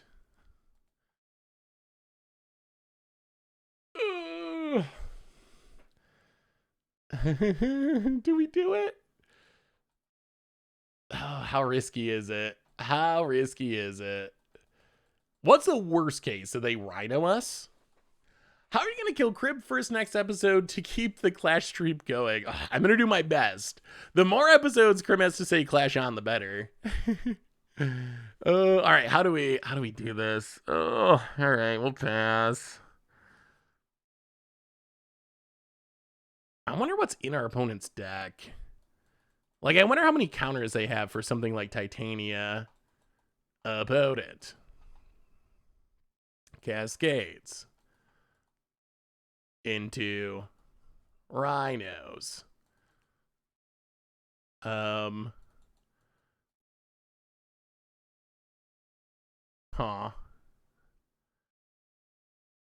We will force of negation the rhinos.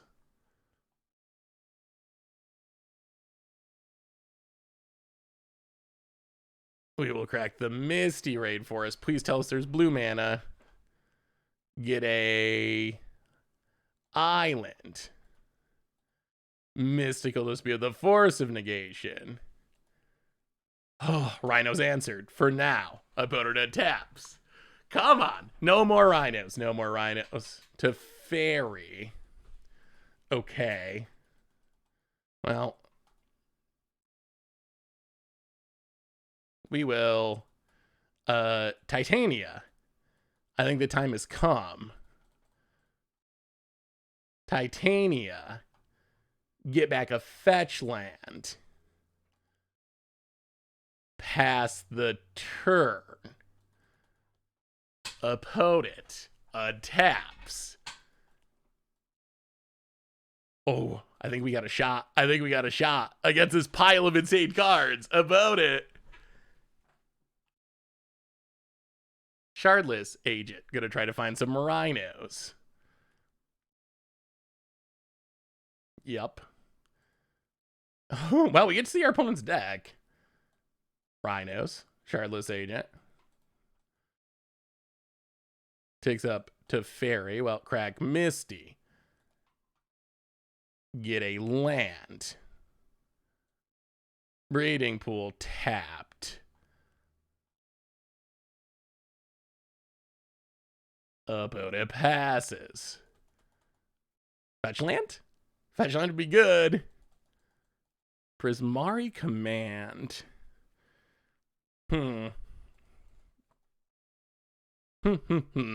Okay. What does this mean?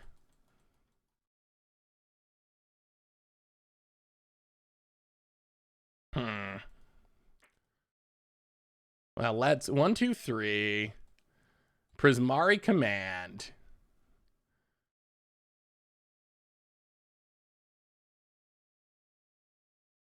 Hit the Shardless Agent. Loot.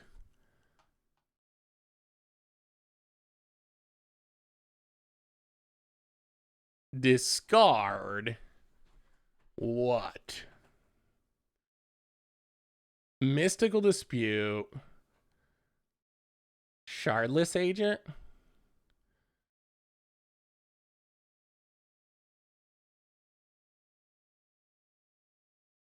Misty Raid Forest.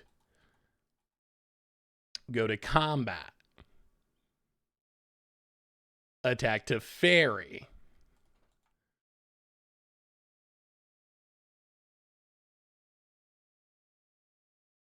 Opponent blocks. Well, we will borrow the Rhino. Pass the turn. All right. All right. We still got the Titania. Opponent adapts. Who is my anime wafu? Oh my goodness. I don't know anime. BoJack. That's always, anytime... I don't know what those words mean, so BoJack. Whenever anyone asks me an anime question, that's my answer. Want to hear a pun I just created? Ooh, I'd love to, the Pie Overlord. This is definitely... I feel like I've seen Canister also tweeting about something similar to this with kind of all the stuff piled together. I mean, we still got a Fury, and we still got a Seasoned Pyromancer. Bounces Titania. Well, Misty crack it. I think we're running out of lands to fetch, honestly. Get a Forest. Titania bounce. Opponent draws a card. Opponents use a lot of Rhinos. Prismatic Vesta. Opponent cracks it. Blood Moon would still be good. Crashing Footfall suspended. Well, go to combat. Kill the Teferi.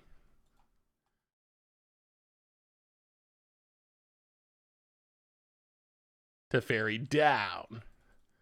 1, 2, 3, 4, 5. Titania. Wow. I guess we didn't have a land we could fetch anyway, but all right. That's a bummer. Yeah, pass the turn. About it. Taking down Crashing Footfalls. About it. Oh, Mystical Dispute. Oh, I missed the pun, Pie Overlord. I missed it. What's your opponent's favorite season? Footfall. That's pretty good. That's pretty good. I like it. It's hard to make up puns on the spot like that. About it gets a Yarion. Suspends a footfall, plays a land.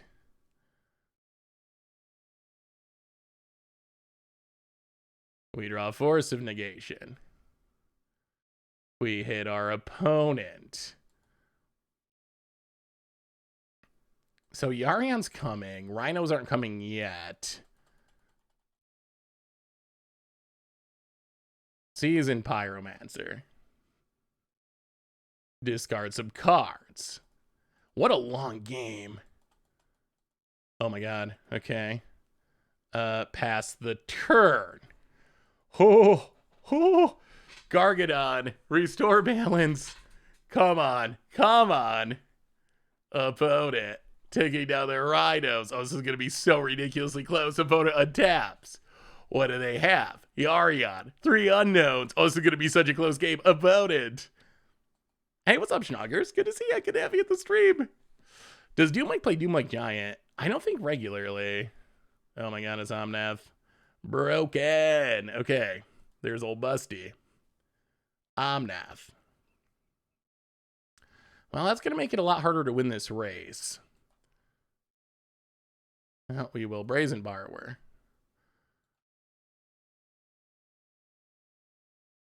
Untap.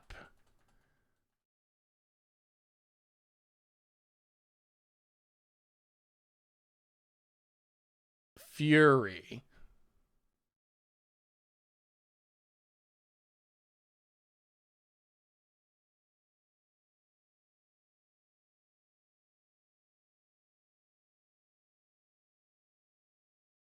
Get rid of the Omnath.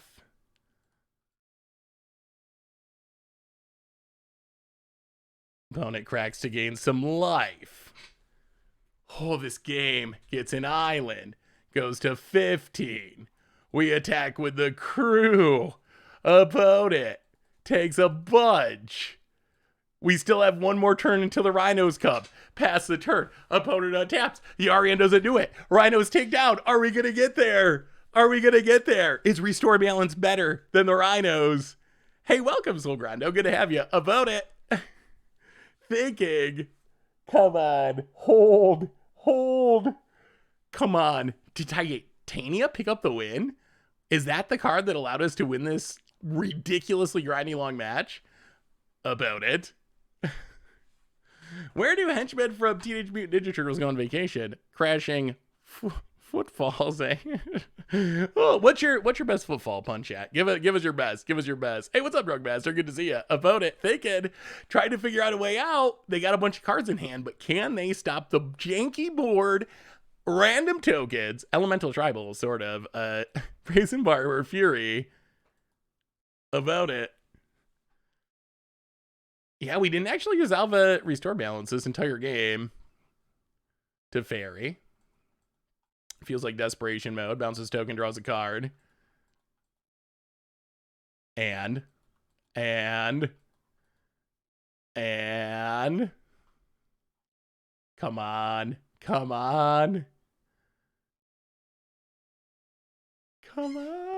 Scubs it up and we got there. Wow, what a game. What a match. Goodness. That was a tough one. Wow. That was one of the longest, grindiest games we've played in a long time. Modern is a pretty sweet format. Sweet things happen in Modern that you don't see in other formats. Modern, there's a lot of stupid monkeys, but it is pretty good. Oh my goodness.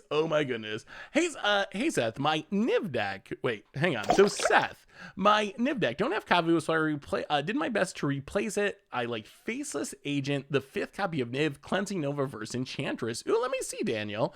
Yeah, I don't think that Kavu is 100% necessary. Willem Screamer, welcome to the Fishbowl. Thank you so much for your subscription. Big super cheer for you. Thank you. It was interesting to see his reaction to you, Seth. Oh, what did got Saffron? I mean, Restore Balance. Come on. I'll take it. If losing to Restore Balance is getting Saffron, I will take it because I do like Restore Balance. I'll probably have to see, was Doomlake streaming? I may have to go back. Occasionally when I play against someone who I know is streaming, after the stream, if I get a few free minutes, I'll go back and watch it from the other side. I think it's interesting to see. Plus, it's interesting to see your gameplay from the perspective of your opponent's hand. I think that's actually a way that you can improve. I'll full kidding. Oh, that's the pun of the day. That is the pun of the day. Oh, if only I was that witty with my puns. That's actually super good. Oh, I'll have to watch it later. Oh, Willem Screamer, welcome to the Fishbowl. Thank you for your subscription. Big super chat for you. Thank you. Yeah, we'll try this. I mean, this is fine. This is fine. Oh, Doomake is tough. Doomake's a very good player. Also, Doomake does some streaming too. So if you're ever looking for, I think Doomake streams mostly modern. So if you're ever in a modern mood, and we're not streaming modern, or no one else is streaming modern, check out Doomake, because Doomake streams some sweet modern stuff. When are you playing Legacy next? This week's Mucha Brew is Legacy, actually. So I don't know when we'll play it on stream next. We don't play Legacy on stream very much, but definitely have Legacy going up on the YouTube on Friday. This week, for the next couple of weeks, we're going to have a lot of older formats on the YouTube. Like today's Budget Magic was modern, playing some Dimir Thieves, stealing everyone's expensive cards with our budget deck. Wednesday is modern for Against Odds, playing some Arlens, and a deck that actually was pretty sweet. Legacy on Friday for Mucha Brew. Next Monday, I'm already working on another modern budget deck. So a lot of modern and a little Legacy over the next week or so. Just came in second with the modern challenge with the deck. Yeah, I mean, the deck looked powerful. It's got a ton of powerful cards. It definitely does. And I mean, when you're cascading in, oh no, where's our Blood Moons? Where are our Blood Moons? Well, okay, there's two pieces of good news. One is Restore Balance can be good against Tron. Another is Blood Moon's very good against Tron. The piece of bad news is we don't have either of those cards in our hand at the moment. Yes, Arlen Planeswalker Tribal, the return of Planeswalker Tribal for Maya. Return of Planeswalker Tribal for Mucha Brew. I'll crack this. Thin the deck. Get a so we're gonna need double red. Red, blue, green. Get a Steam Vents, that's fine. Trying to think if we draw Blood Moon if we need a basic, but oh my god, more lands. Even more lands. Well, we will play a island. Pass the turn. Come on, Gargs, and Restore Balance. That's what we need. Well, let's do probably some icing, I guess. Why wasn't Narset Tribal a choice? Just didn't make it on the list this time. I think eventually we will play every Planeswalker Tribal deck. So, if yours hasn't got a chance yet, don't worry, it'll get a chance. Well, let's do some icing. On the power plant, draw a card. Hoping for Gargs and Restore Balance. Oh my god, another land. Oh dear. This is sketchy. Opponent. Tower. That's what they tutored up. Mismatch for maximum tilt. Opponent.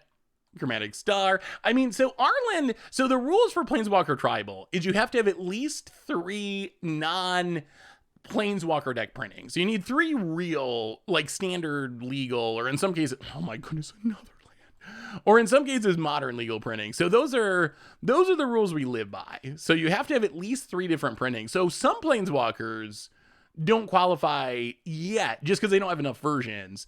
Arlen is at the minimum. Arlen recently qualified after oh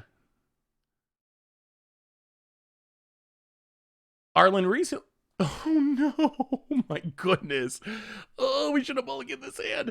Arlen recently qualified because of Innistrad Midnight Hunt. It's an interesting Planeswalker to build around. For one thing, because there's only 3 versions. When we play like Nissa Tribal or Garrick Tribal, there's so many Nissas or Garricks. Yeah, sure. that you can just play. You can play an entire deck full of them, essentially. Like, you can play an entire deck full of just your Planeswalker with very few support cards. Arlen, there's only 3, and one of them's uncommon that costs 6 mana, which is, it's in the deck. We're playing all the Arlens, but it's not, you know, the most 4 of style card for Modern. So we got a lot of room for support cards in the deck. They surgical the Fire Ice. I'm assuming they're just trying to look at our hand. I don't really know what our opponent's doing. I'm surprised that Tron is playing main deck surgical anyway. And then surgicaling a relative, I mean, that's fine for us. We don't need Fire Ices. We need Blood Moons and Restore Balances and Gargadons and things that draw us into those. Well, here's Tron. We are probably in trouble. We've run an insane number of lands. Mine. About it. Restore Balance doesn't actually even really help at the moment. Relic of Progenitus. So much graveyard hate. Cracks it to draw a card. Blood Moon. Blood Moon. Blood Moon. Blood Moon. Blood Moon. Fury. Well, okay. Well, the good news is now we know what our opponent's doing, which means we can aggressively mulligan into things that are good against them.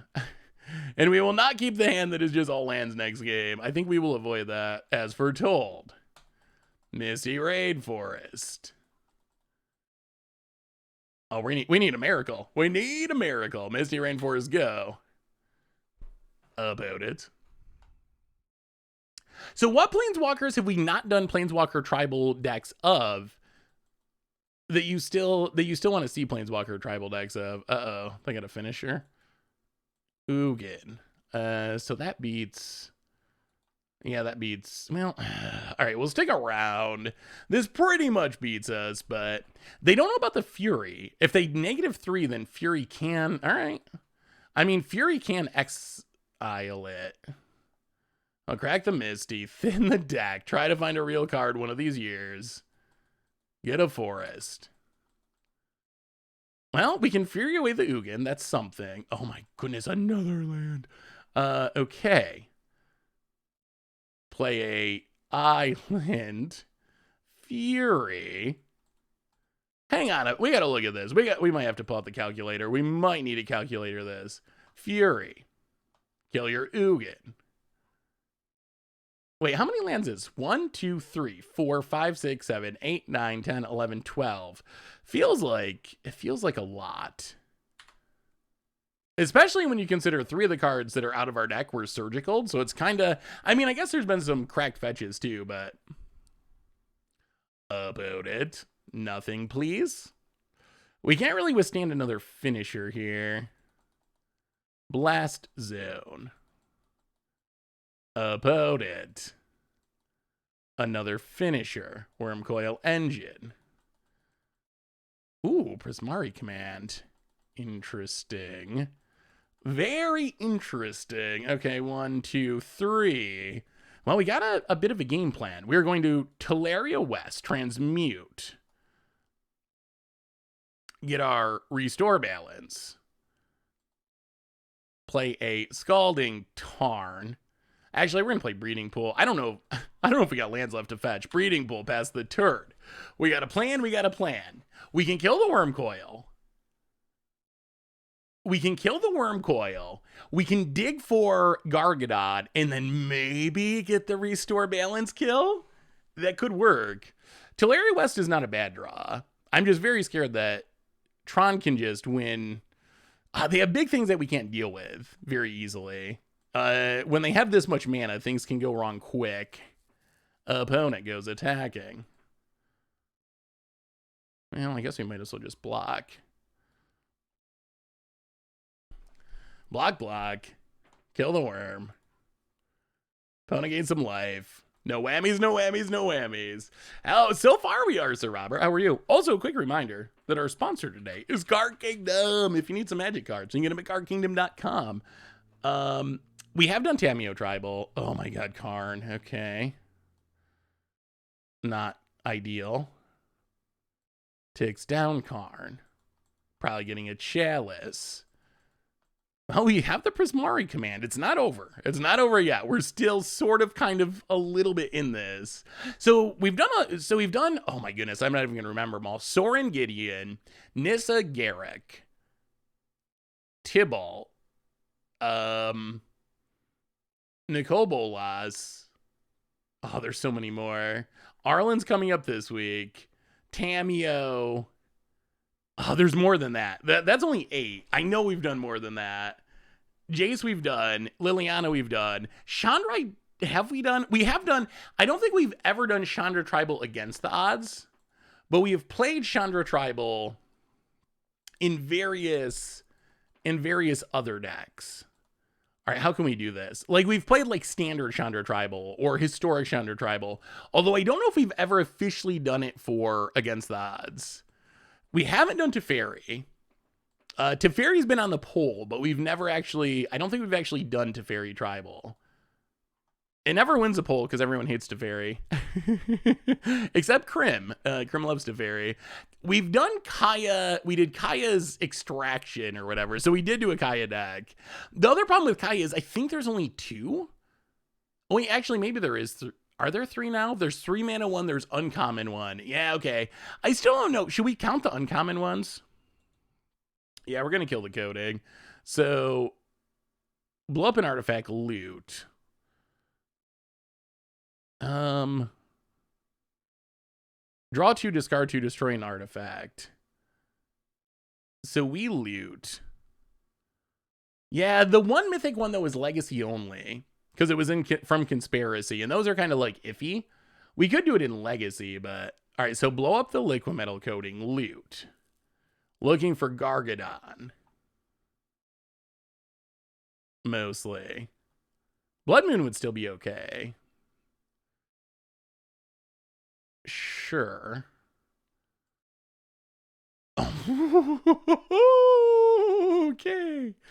Okay. Okay. Even more lands. Untap. Another As Foretold.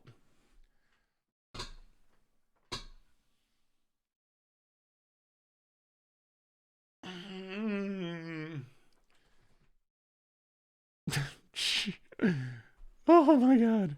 How many lands are in this deck? How many lands? Hey, what's up, Lord Guinness? How are you? How many lands are actually in this deck? Is it 1 million? 23. Feels like 1 million at the moment. The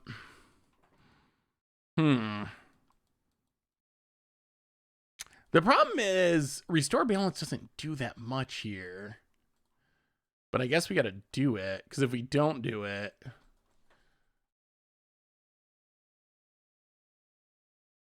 So we play As Foretold. Yeah, this feels not great.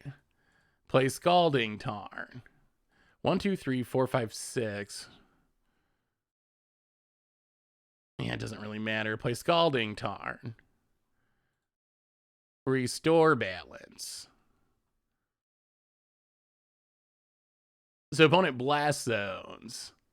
We get rid of the worms. Oh, we needed one more piece. We needed the Gargadon. Couldn't find it. Oh. Okay. Well, or they could have Warping Wail as their last card. That is another possibility. If we get a new Oko at some point, roll, will you do it in Vintage? That could be fun. Would you watch Vintage content? That's always a question. Vintage is a unique format. It's an interesting format. Warping Wail.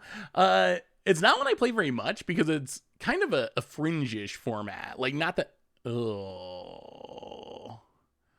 Well, I mean, how bad is Sundering Titan when we have As Foretold? Not the end of the world. The bigger problem is we just have no action. Too many lands. 1, 2, 3, 4, 5, 6, 7, 8, 9, 10, 11, 12, 13, 14. Yikes.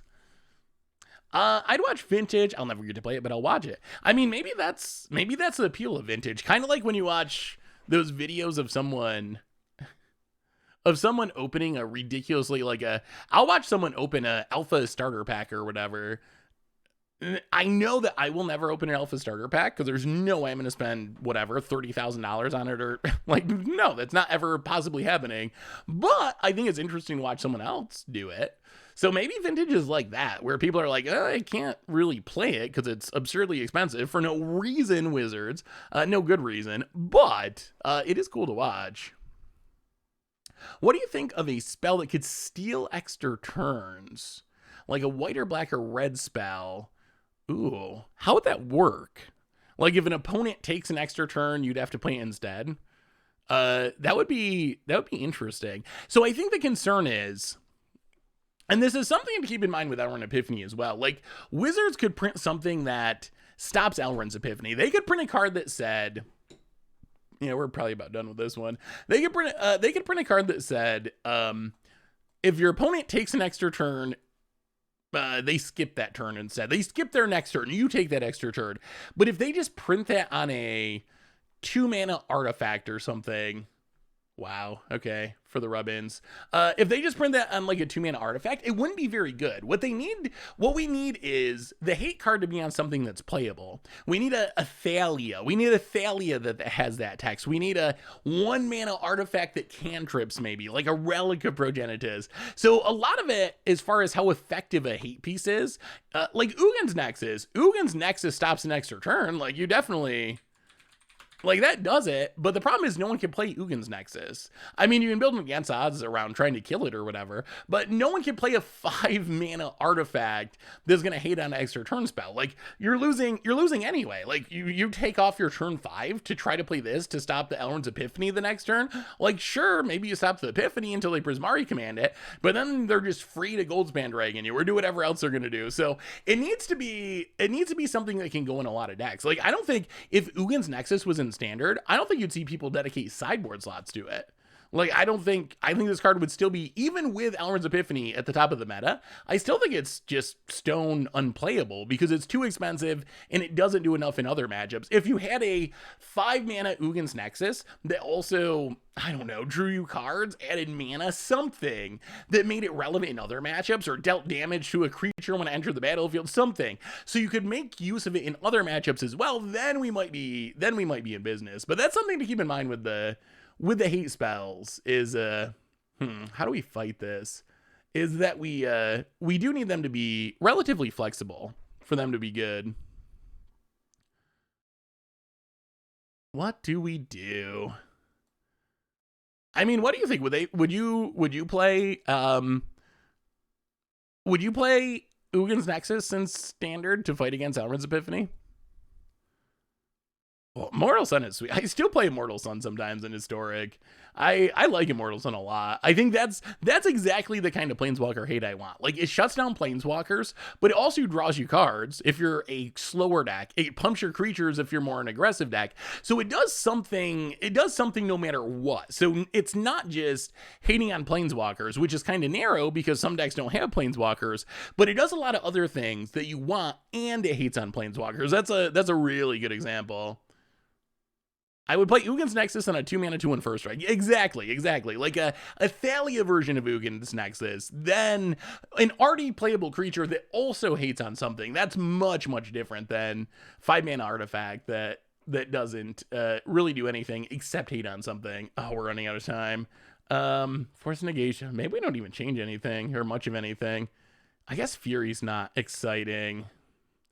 All right, here we go. Mulligan for the Blood Moons, mulligan for the Restore Balance. I feel like this is not even a horrible matchup for our deck. Oh, Gargadon. Yeah, I guess we could have brought in more Chalice Hate potentially. So we got a Gargadon. But nothing else. Yeah, we're going to mulligan. We have things but no mana. Oh, we have everything but no mana. Oh, where's all those lands for Blask? No, I don't want Tron to end our unbeaten streak. Anyone but Tron. Losing's fine. Losing to Tron, though. Oh, that's the worst. Time Stream Navigator. The Time Stream Navigator deck we played in Standard forever ago was sweet. Oh, dear. All right, well, this is it. This gives us a shot. It gives us a shot. We got Gargadon. Unfortunately, we don't have the mana for it, which is horrible for us. But as foretold to the bottom, force a negation to the bottom, and we will see. We can cantrip this ice. Oh, it's going to be so close. So what we need is hit red mana off the top next turn. If we do that and our opponent doesn't have Chalice of the Void, we should be good. If we don't do that, who knows? Second time we've hit Gemstone Caverns when we've been in the play. Opponent, Power Plant, Chromatic Star, no Chalice. Oh, as foretold, doesn't do it. Well, stop on our opponent's upkeep. Ice the land. Draw a card.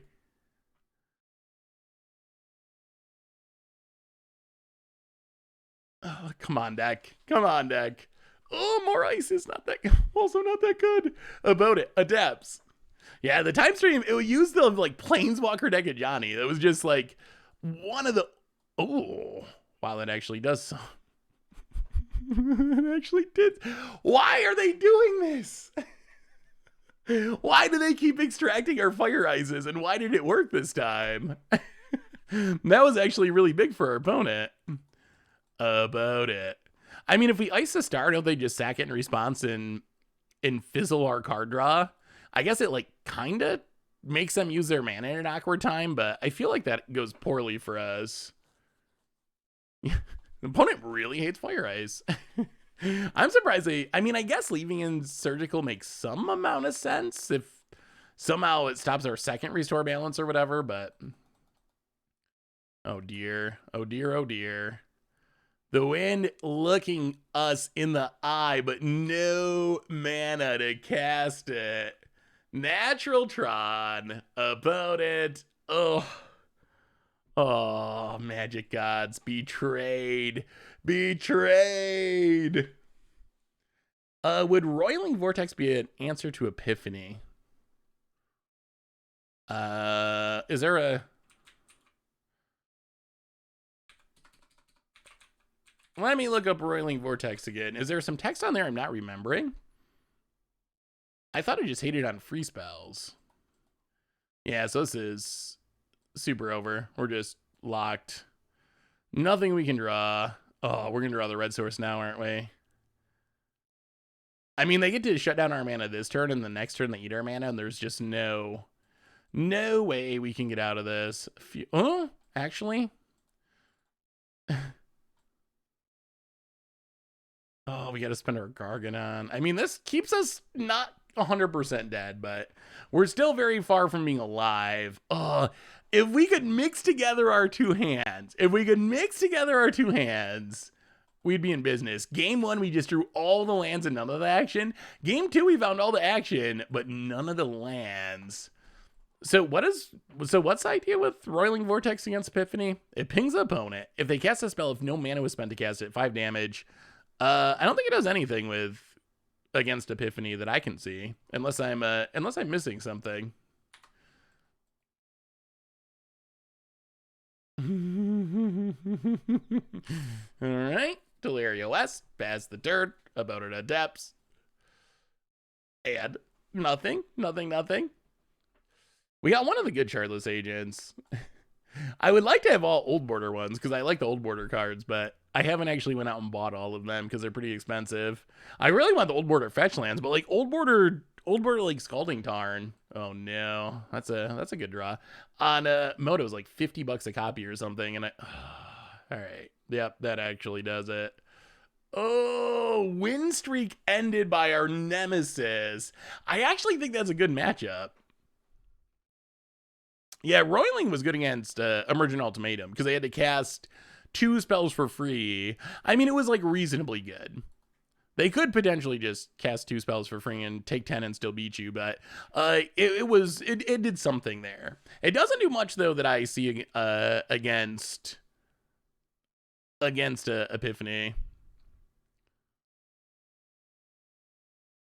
Yeah, I don't know about the surgicling of The surgicaling of the fire ices was strange.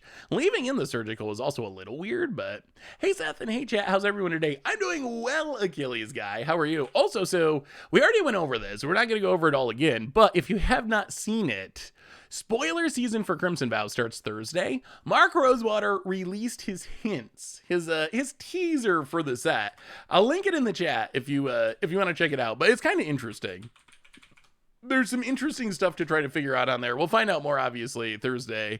So yeah, you can find it on the replay channel. We talked about it for a while at the beginning of the stream, but I think the most interesting ones, here's what I want to hear. Now that we got more people here, a new mechanic that removes something never removed before. Give me your prediction for that one. The first thing that comes to mind for me is emblems, which I would like. Oh, we're going to keep this. I mean, we got the Gargs, which means if we ever hit a way to restore balance, we should just win. Now, land and suspend Gargs in case I got Thoughtseize. What else could it be? Yeah, emblems is the first thing I thought of. Ooh, counters on players. Okay, but don't we have stuff that can do that? I feel like we've had stuff that can do it before. Like leeches, it's really old, but there are things that remove poison counters. All right, so opponent's just burning. That'll also be interesting. Take down the Gargs. Draw a non... Ooh, as foretold. Well, Wooded Foothills. Go. Yeah, I would lean towards emblems too. The other one that I think's interesting, well, there's a couple more. A popular and powerful creature card from an Innistrad set gets reprinted. Do you have any predictions for that one? Like popular and powerful. Ooh, remove mana from mana pool. That's something that they used to do in the early days of Magic. They haven't done it in a long time, but that is also something that technically exists. So I don't know if that would actually be new either, technically. Oh, Grizzlebrand. Some people said Craterhoof. I feel like, would Craterhoof be too good for standard? Well, Gitrog is fun. I like Gitrog. Gitrog in standard would be really sweet. I would totally be down with that. Brazen Borrower. Well, play the land. Seasoned Pyromancer. Take two. Do some discarding. Blood Moon. Well, that is a restore balance. All right. Well, pass the turn. Oh, we'll see. We'll see if we live long enough. This could give us a shot, though. 1, 2, 3, 4, 5, 6, 7. Okay, so I think we can actually... Wow, we're going to take some damage, aren't we? This might work. We can Teleria West, as foretold, restore balance. Oh, God. Okay. Well, take down Gargadon.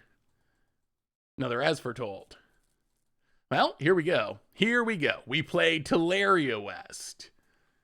We play as foretold. We take two. Oh, I don't know. I don't know if this is going to be enough or not. We drop to 12. Watch us get hit by... I'm still always afraid we're going to get hit by a Mana Tithe. Vampire Thalia seems like a good guess. Here's another good one. A new artifact token along the lines of clues, food, or treasure. So we got clues that make cards. We got food that makes life. We got treasures that makes mana. That covers a lot of the easiest things. What other artifact tokens? Someone said mill earlier. I think scrying is just worse than drawing cards. I mean, I guess it could be anything. Damage, like a shock on an artifact. Mill. Damage actually seems like a good guess. All right, so now we restore balance. Drop to 10. On the stack, 1. 2. 3.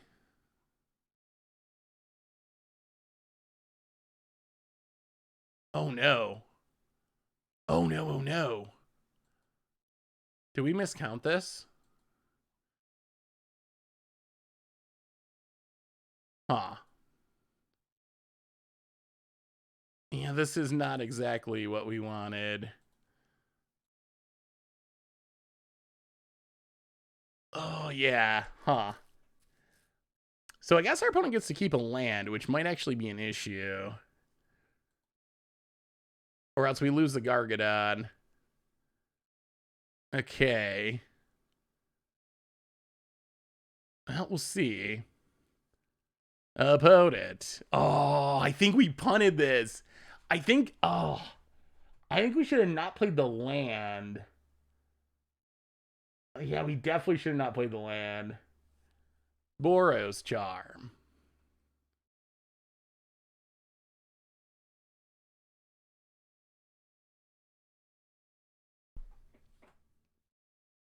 Actually, is that a punt? I don't even know if it's a punt. Maybe it's a punt. Do we sack this land? Like, do we want our opponent to have the Eidolon left over, or...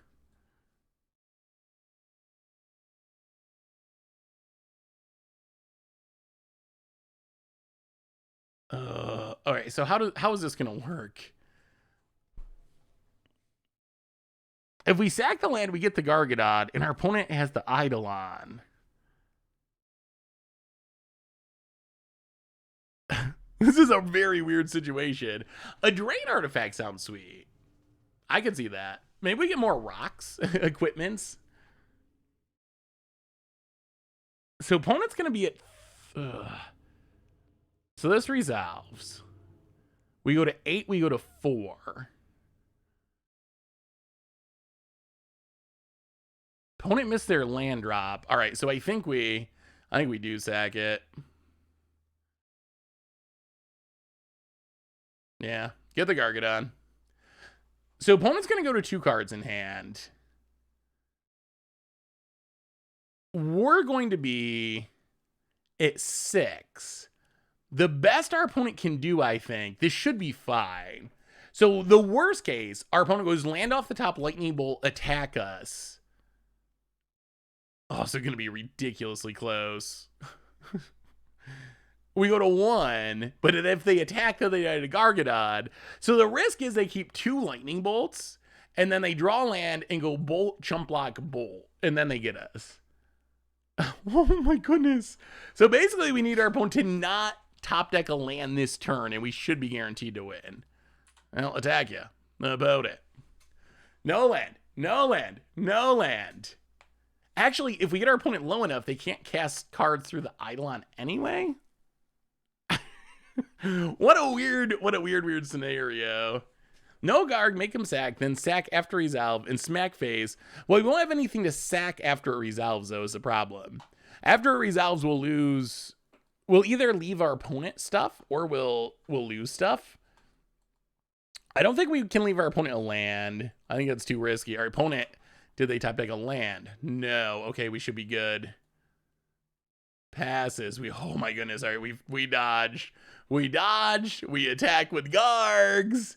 Opponent's got a chump. And I don't think there's a 1-mana spell that burns us out from 6.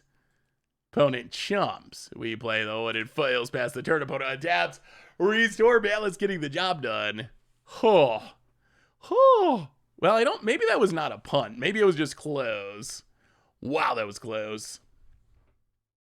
Yeah, Gargs is a fast clock. That is one of the upsides of Gargs as a finisher.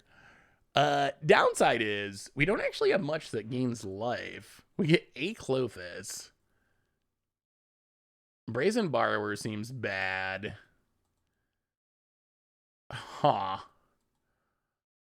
Ugh, do you think we should Footfalls? Would this be better as a Footfalls matchup? Like, maybe we should just try to race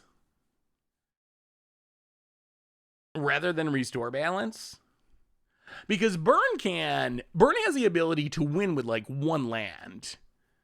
Any sweet wins that I miss. Yeah, we've had the 2 matches ago we played Doomwake, and it was a really long, super close 3-game match that was really interesting. Welcome back, by the way, Big Sticks. But yeah, that was probably the most interesting match of the stream. All right, chat, give me your vote. Switch to Footfall's semi-transformational sideboard, or stick with Restore Balance against Bird. I kind of think Footfalls might be the correct answer. Yeah, Restore Balance is a super cool deck. Any votes? What was the other interesting question? Oh, this one's kind of interesting. A new legendary creature card that combines two characters that previously each had their own card. I mean, I guess we won the first game, so worst case this doesn't work. We can switch back. Is it just Bracella, or is there something more interesting than that? The one cool suggestion that someone had that I don't think technically works based on the hint, but the one cool suggestion someone had was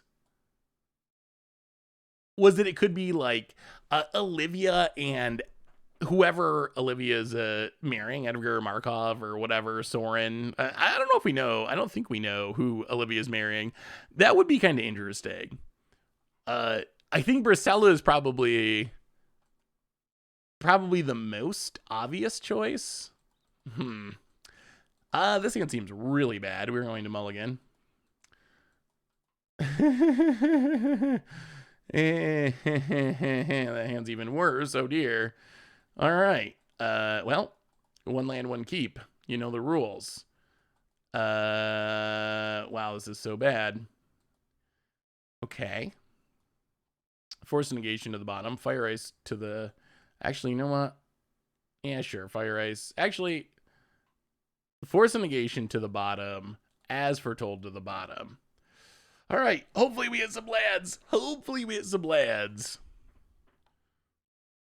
Ooh, Ludovic and Giraffe would be sweet. That is another hint. A legendary character returns now as a vampire. My vote on that would be it's going to be Thalia. I mean, it could probably be any.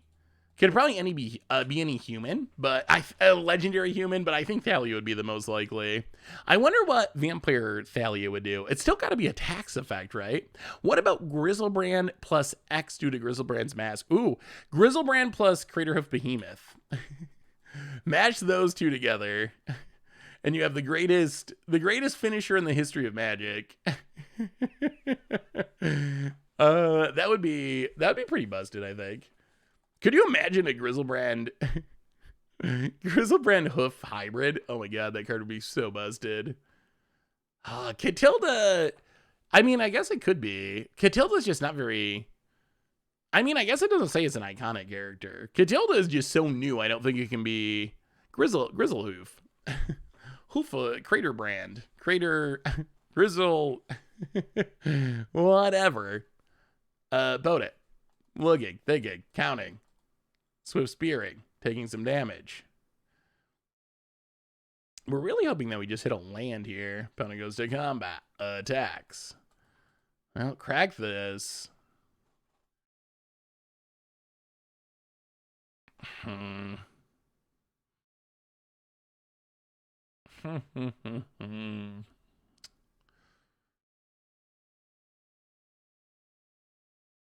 Are there any? So what lands can we draw that do not let us Shardless Agent? We could draw Mountain. We could draw 2 islands. Everything else, or I guess Fiery Islet. 4 lands would not let us cast it. Oh, I really don't want to shock myself. Yeah, I think we got to not shock. Oh, are we going to get punished for this? If we draw one of those 4 lands off the top, I'm going to be so sad. But, all right, we're going to get a mountain. We are going to fire the Eidolon. Take 2. Get it out of here. Geist of St. Grizzlebrand. Oh, Grizzlebrand with hexproof. And it makes an angel when it attacks. About it. Sacred Foundry. I don't think our opponent realizes that we shifted to Rhinos. Sanctifier. That works. Gemstone. Shardless Agent. Cascade. Into Rhinos. Haha! Rhino surprise! I think it's going to be good. I think it's actually going to be good here past the turn. Opponent, they sideboarded expect us to restore balance them and try to Gargant on them. We do a little zigzag, bring in the Rhinos. No one expects the Rhinos, and opponent's already taken a decent amount of damage. These Rhinos are a clock. They're a real clock. Yeah, it's a pretty busted synergy. There's a reason why the Rhino deck is one of the best decks in Modern at the moment, and that is casting a Shardless Agent and getting 10 power with most of it having trample is a kind of busted. What about Gideon as a vampire? Ooh, I guess, yeah, it was a legendary creature. Actually, it says legendary character. That's also interesting wording. It doesn't say legendary creature. If you look at, like, this hint, a new legendary creature card that combines two characters that were previously had legendary creature cards. Okay, that means it involves legendary creatures. This says a legendary character returns, but now as a vampire. That could be sneaky Mark Rosewater wording to refer to a planeswalker. A planeswalker is a legendary character. I think it could be a planeswalker. Because this, like, in other ones, it clearly says creature card. It doesn't say a character from Innistrad gets reprinted, a popular character. They all say creature. This one suspiciously does not say creature. I think that's Sneaky Morrow. I think it's Sneaky Morrow, and it's going to be a planeswalker. I don't know what planeswalker, but I think we're going to get a vampire version of a planeswalker. Chandra Vampire would be sweet. That would actually be pretty cool. How about it? Spikes us. And combat. And passes. Oh my goodness, we're so lucky. Okay, well, we'll go to combat. Our sideboard transformation seems to be working. Rhinos assemble, crash in for 8. I mean that's another 10 power. Does our opponent scoop with the trigger on the stack? That is the real question. We ran well this game. Shardless Agent. Woo, more Rhinos. All right. Yeah, 10 power. Thank you. Fair and balanced. Fair and balanced. Modern Horizons 2 modern. That's a bit busted. All right, opponent. Do you have 13 points worth of burn in hand that you can cast before the Rhinos get you? That is the question. Pass the turn. Opponent. Throw those bird spells. Boros Charm down to 9. All right, this gives our opponent hope. This means our opponent could untap bolt for Xaxes. That's what our opponent needs. They need a bolt off the top. Opponent untaps. The Rhinos get their next turn almost certainly. Doubly so with Fire Ice in hand. About it. Do you got 3 bolts? Do you have 3 bolts? That is the only question. Planeswalker could become a vampire and lose their spark. Ooh. I mean, Soren's a vampire planeswalker, so he could become a vampire and not lose their spark too, probably. I would assume. About it. Oh my god. Bolt. No, they didn't really get that draw, did they? Okay. Goblin Guide, sure. The Rhinos have that covered. Opponent swings with everything. Another Shardless Agent. Another Shardless Agent. Oh my god. That feels kind of unfair that we just keep drawing. I mean, we're just going to kill our opponent, but we could just make 10 more power. Top decking 3 Shardless. How do you beat that? I mean, I guess the answer is like Chalice of the Void, but wow. All right. The kids are eating. The kids are eating. So honestly, how hyped are you for Innistrad Crimson Vow? I'm curious. Because we just got an Innistrad set like a little over a month ago. Are you as hyped about it now as you were before, when this was just an idea over the summer when we were talking about, Innistrad coming back or whatever? Are you just as hyped now? Did the first Innistrad set increase your hype, lessen your hype? What did the first Innistrad set do as far as your hype level for the next Innistrad set? I gotta say I'm more hyped because original Innistrad was amazing. One of the greatest Magic sets in blocks of all time. So good.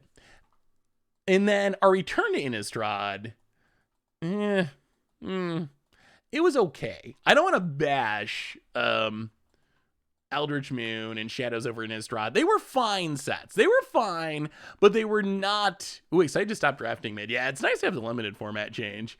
But it was not as amazing as... Ooh, Merfolk, eh? It was not as amazing as the original Innistrad. I feel like new Innistrad has done a pretty good job of getting back to the roots, so to speak. So I'm more excited about it because we know that it's calling back to original Innistrad as much as it is Shadows over Innistrad, which I think is a good thing. I enjoy Magic any set, any format. Playing Magic, talking Magic, me too, really. I just want to keep playing the game. Yeah, I think that's a good take. I guess it doesn't really matter what we get. Let's get a Steam Vents. Untap. Land, maybe? Land? Okay, we do draw land. Well, play this. Crack this. Get a forest.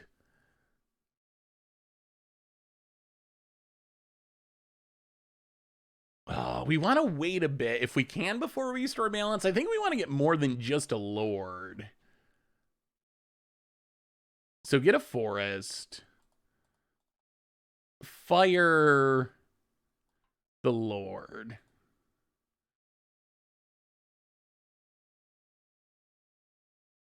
Maybe get a force negation out of our opponent's hand.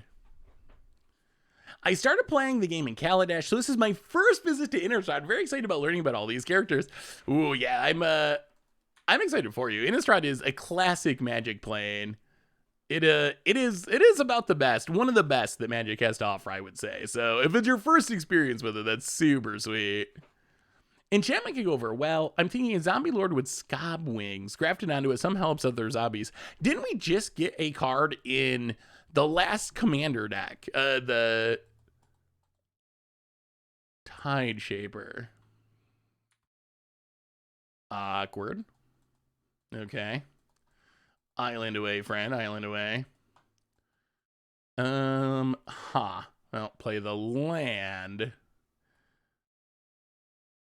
Crack it.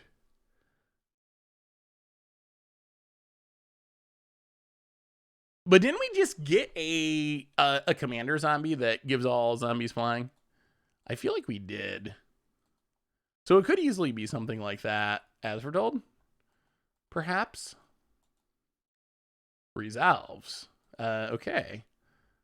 Well, I don't even think we restore balance yet. I think we just wait at this point. I think we need more value than just getting a Tide Shaper. Tide Shaper doesn't seem great. Horde Wing Scott. That's a card that I wasn't thinking of. I can't remember all the... We get so many commander cards now. I cannot keep track of all of them. Opponent gonna get in and hit us. I mean, opponent does have a bit of a clock going. We just need a Gargadon. Gargadon should put the game away, I think. Shardless Agent. Well, all right. Sure. Shardless Agent. Cascade. Into Restore Balance.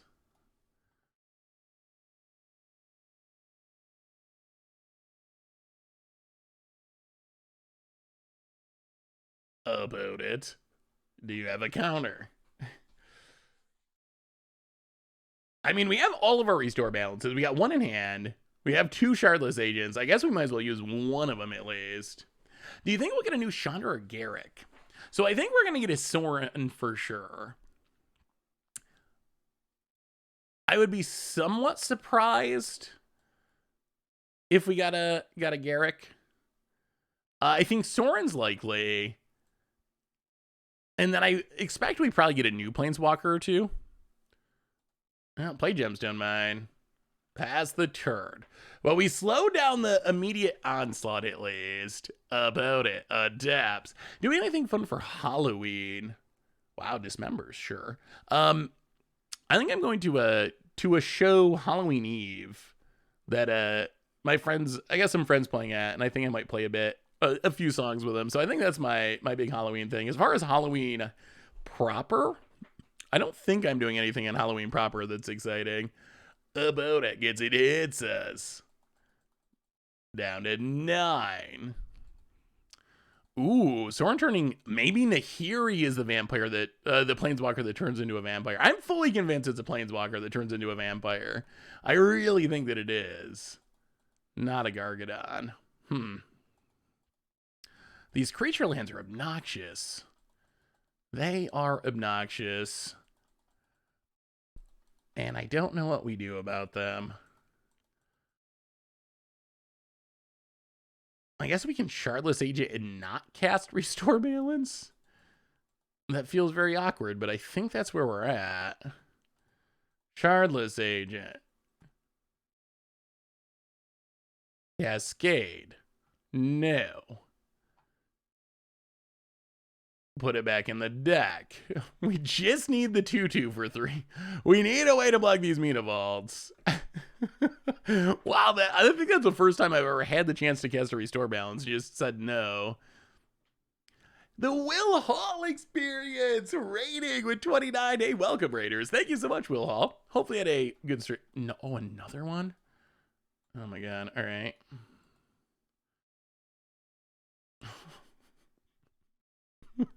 What a weird game that has devolved into us fighting over a Shardless Agent because we needed to block a Mutavault that we just do not have an answer to. We felt like so many cards to defend this Shardless Agent. We could use a Seasoned Pyromancer or something. That would be fine. Well, we will block. We get to kill a Mutavault. We drop to 7. We untap. We take up Asvertold. Please not a land. Oh my god. Okay. The battle continues.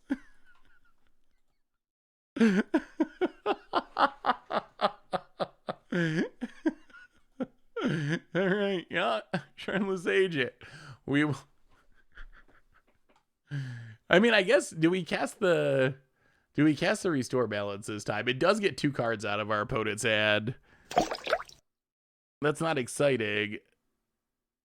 But, okay. Yeah, I guess. Gotcha. Yeah. 1, 2, 3, 4.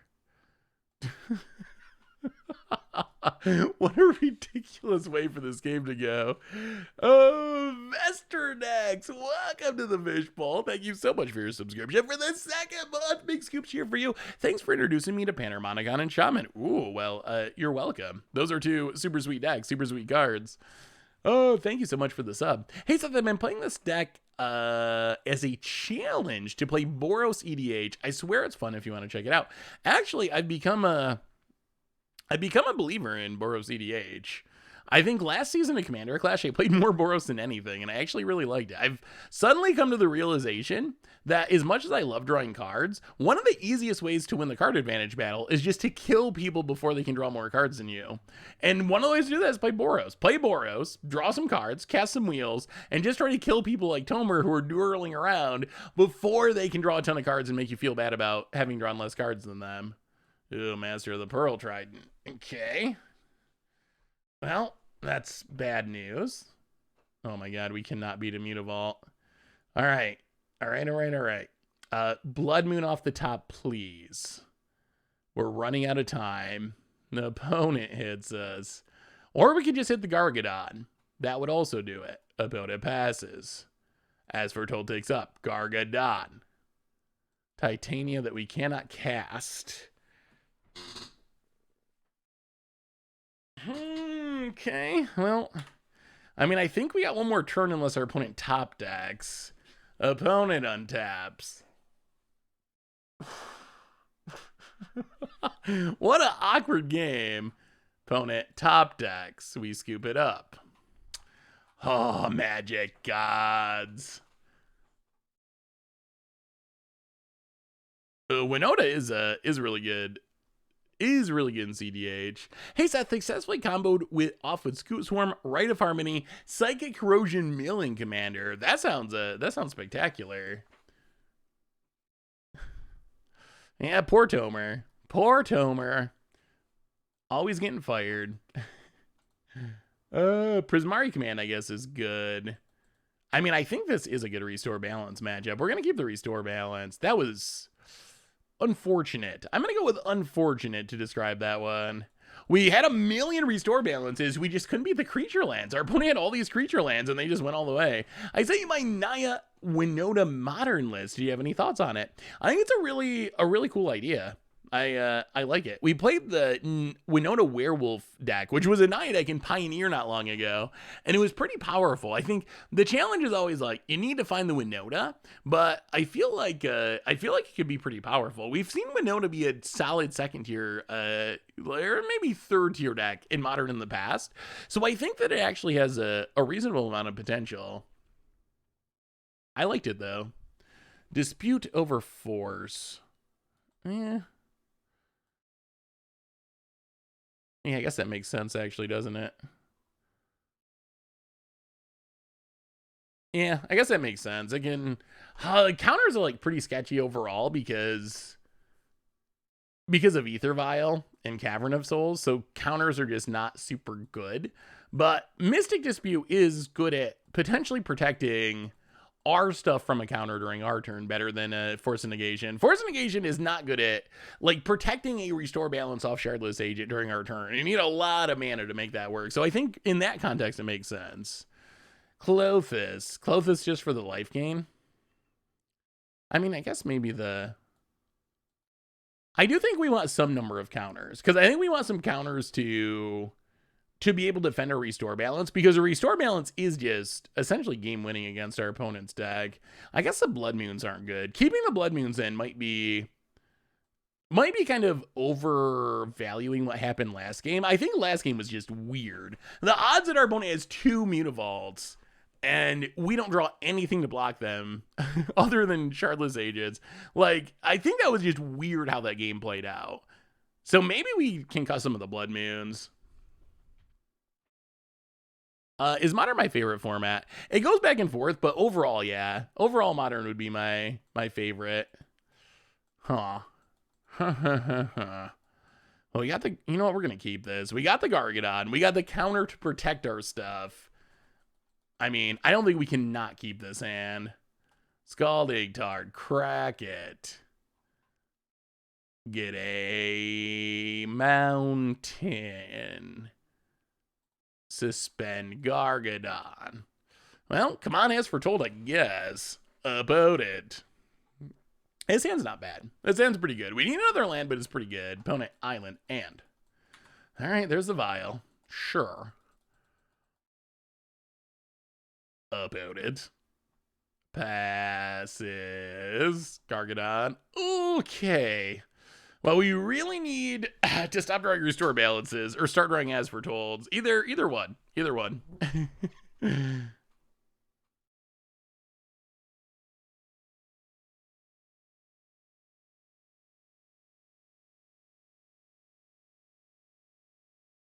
I think there's going to be a vampire ceiling card. That was one of the other Mark Rosewater hints.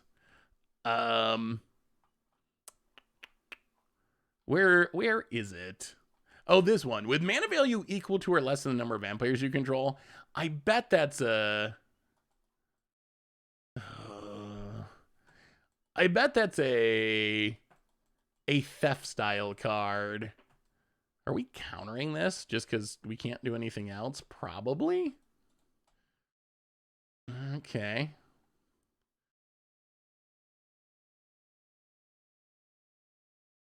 Yeah, I mean, we might as well do something. Counter the Tide Shaper. our counters are going to be pretty bad in this game, I think. Come on, deck. We need at least a land. Chalice, oh my god, on 0. Okay. Well, life is sad. Life is very sad. Land? Painful, but yes, that is a land. Clothis. Go. Okay, so we need Prismari Command to kill the Chalice to restore balance. Oh, opponent's got the hate. Opponent's got the hate. This might be tough. Is Madness coming back? So we don't have any confirmation about what the mechanics are going to be. When we saw this, the vampires from Midnight Hunt, my initial reaction was Madness is probably coming back. Now I'm not 100% sure. I still think that it could be a possibility, but I'm not 100% convinced anymore that it's going to be Madness. It could be more of a spectacle theme. That kind of is what the vampires from the last set do. Well, eat a Tide Shaper. Play an island. Play the Blood Moon. Shut down the Mutavault, pass the turd. We need some really good draws, and we need them pretty quick. Opponent gets in with the Lord of Atlantis. Hits us down to 12. Another Vial. How far are we away on Gargadon? Forever. Roughly forever. Well, eat the Mystical Dispute. Draw land. Oh no. Oh no. 1, 2, 3, 4, 5, 6. Sevulin.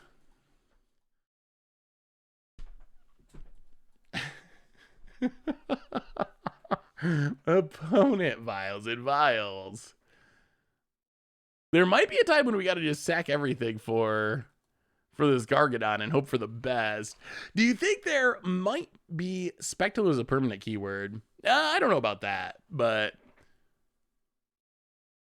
yeah, Madness is tricky because for a long time, Mark Rosewater and Wizards made it sound like that was a unlikely to return mechanic, and it just happened to line up really well with Shadows over Innistrad, so they brought it back. Opponent gets in, draws a card.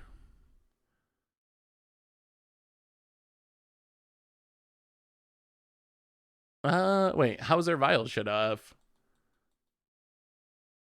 No, they still got the Chalice on 0. It's still there, unfortunately. Wait, how? I'm so confused. How would we be able to restore balance? About it. Passes. I mean, we don't have a way to play it anyway at the moment. Oh my god, that's as foretold.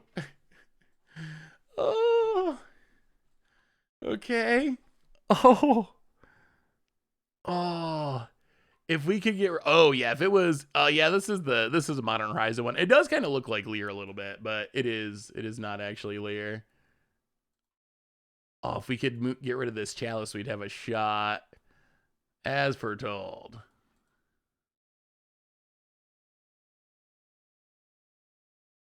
Oh, Chalice. I mean, there are hate cards. Because the Cascade deck is pretty popular, people do play a lot of Chalices. There's like main decking Chalice, so getting wrecked by a Chalice on occasion. We have a bunch of answers to it. We got the Prismari commands. We've got sideboard cards. But this is a thing that's going to happen on occasion with this deck. Like, every once in a while, someone's going to get us with Chalice, and we're not going to draw an answer, and can we just restore balance to gain life next turn? We could. I mean, I think our plan here is to sacrifice everything and try to block with Gargadon. So there's the attack. Well, we're going for it. Oh, the problem is, actually, are we going for it?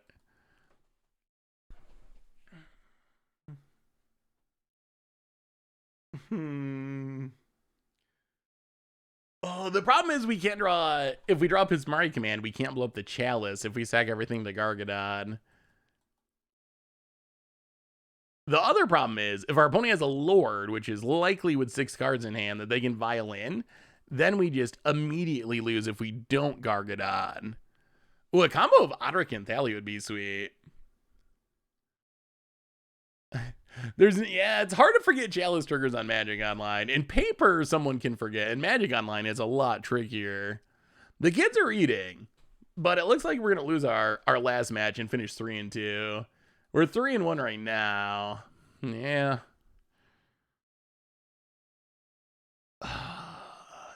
Is there any way we win? Yeah, you know what? There's no way we win the long game without restore balance anyway. So sure, if you got a Lord, you got us. Opponent. Should wait till after blocks. Yeah, no. Okay, down to 2. Well, we could draw Prismari Command to blow up the Chalice to restore balance and steal the win. That is our hopes and dreams. Opponent, Tide Shaper, taps her Bloom. Okay, this is it. This is it. We need to top deck a way to blow up the Chalice. This is a game. It all comes down to this one top deck for a chance to go 4-1. Come on. Come on, Magic Gods. Tick down. Tick up. Is it a Prismari Command? Is it a Prismari Command? Come on. Land. All right. And dead. Well, it's fair that we got by Chalice. Like, honestly, as much as we would have liked to win that. So we finished with the 3-2, which, I mean, the deck felt reasonable. We played some pretty interesting games. As much as it would have been nice to win that last one, honestly, I think Chalice of the Void is one of the good guys of Modern at the moment. I'm really glad there is counterplay to the Cascade decks. Restore Balance itself is not a super, I mean, it felt pretty good, but it's not like a top tier deck. The Rhino deck is a legit top tier deck. And if there was not a Chalice as a way for decks to sideboard against it, that would be a big problem for Modern. So what do we learn about this deck overall? Actually, we got a treasure chest open too, but I mean, the deck's sweet. The transformational sideboard worked really good against Burn. Restore Balance still is really powerful. The one thing that would make this deck so much better was more Greater Gargadons. Like, another way to sacrifice all of our lands that worked with the theme of the deck. That would be so good, because we had a few games where we had the Restore Balance, but not the Gargadon. And while Restore Balance is still fine as like a Wrath that maybe makes you discard a little bit, it's certainly not the game-winning play without the Gargadon. Fury is a big addition. Titania got us that win in our craziest match against Doomwake, where it was able to make a big board, get through the fairies, get through the Omnaths, get through all the rhinos our opponent was making. So the deck it felt sweet. And it felt good to see, just to see Restore Balance doing its thing again, because it's just it's one of my favorite archetypes, and it's a pretty unique archetype to Modern. So one treasure chest, 1 of 1. Here we go. Ooh. All right, something good. Complete set. Glyph Keeper. Everyone's favorite Amonkhet Sphinx, Glyph Keeper. One of the embalm cards that didn't really see any play ever, I don't think I ever saw anyone play Glyph Keeper. It's not even that bad, I guess, but it's not really that good. 45 play points is fine, though. Yeah, Zoran Orb could be interesting. I could see trying Zoran Orb.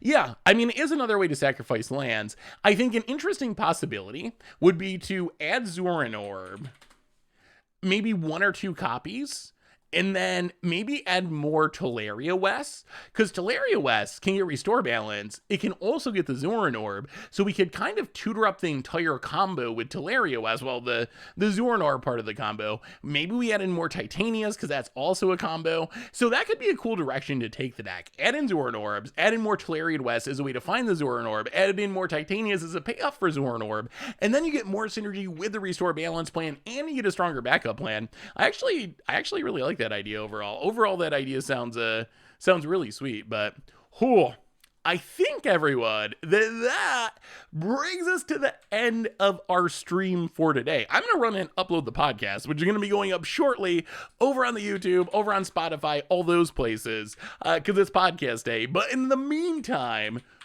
Third best Amonkhet fakes. It might actually be somewhere around there. Replay YouTube, you'd find the old streams. YouTube podcast going up. Check out the Budget Magic. It's a sweet one. And one more reminder that our sponsor tonight is Card Kingdom. If you need some magical cards, you can get them by heading over to cardkingdom.com. Most importantly, the stream's not over for long. We're back tomorrow afternoon. Not sure what we're playing yet. Something fun, though. We'll be back tomorrow afternoon, 2 Eastern time, 21 hours from now, to have some more fun. So until then, everyone, I love y'all. Have a great night. Have a spectacular Monday evening. Have a good Tuesday morning, and I'll see you tomorrow afternoon for some more fun. So thanks for hanging out, everyone. Seriously, you're amazing. Be awesome, and I'll see you tomorrow.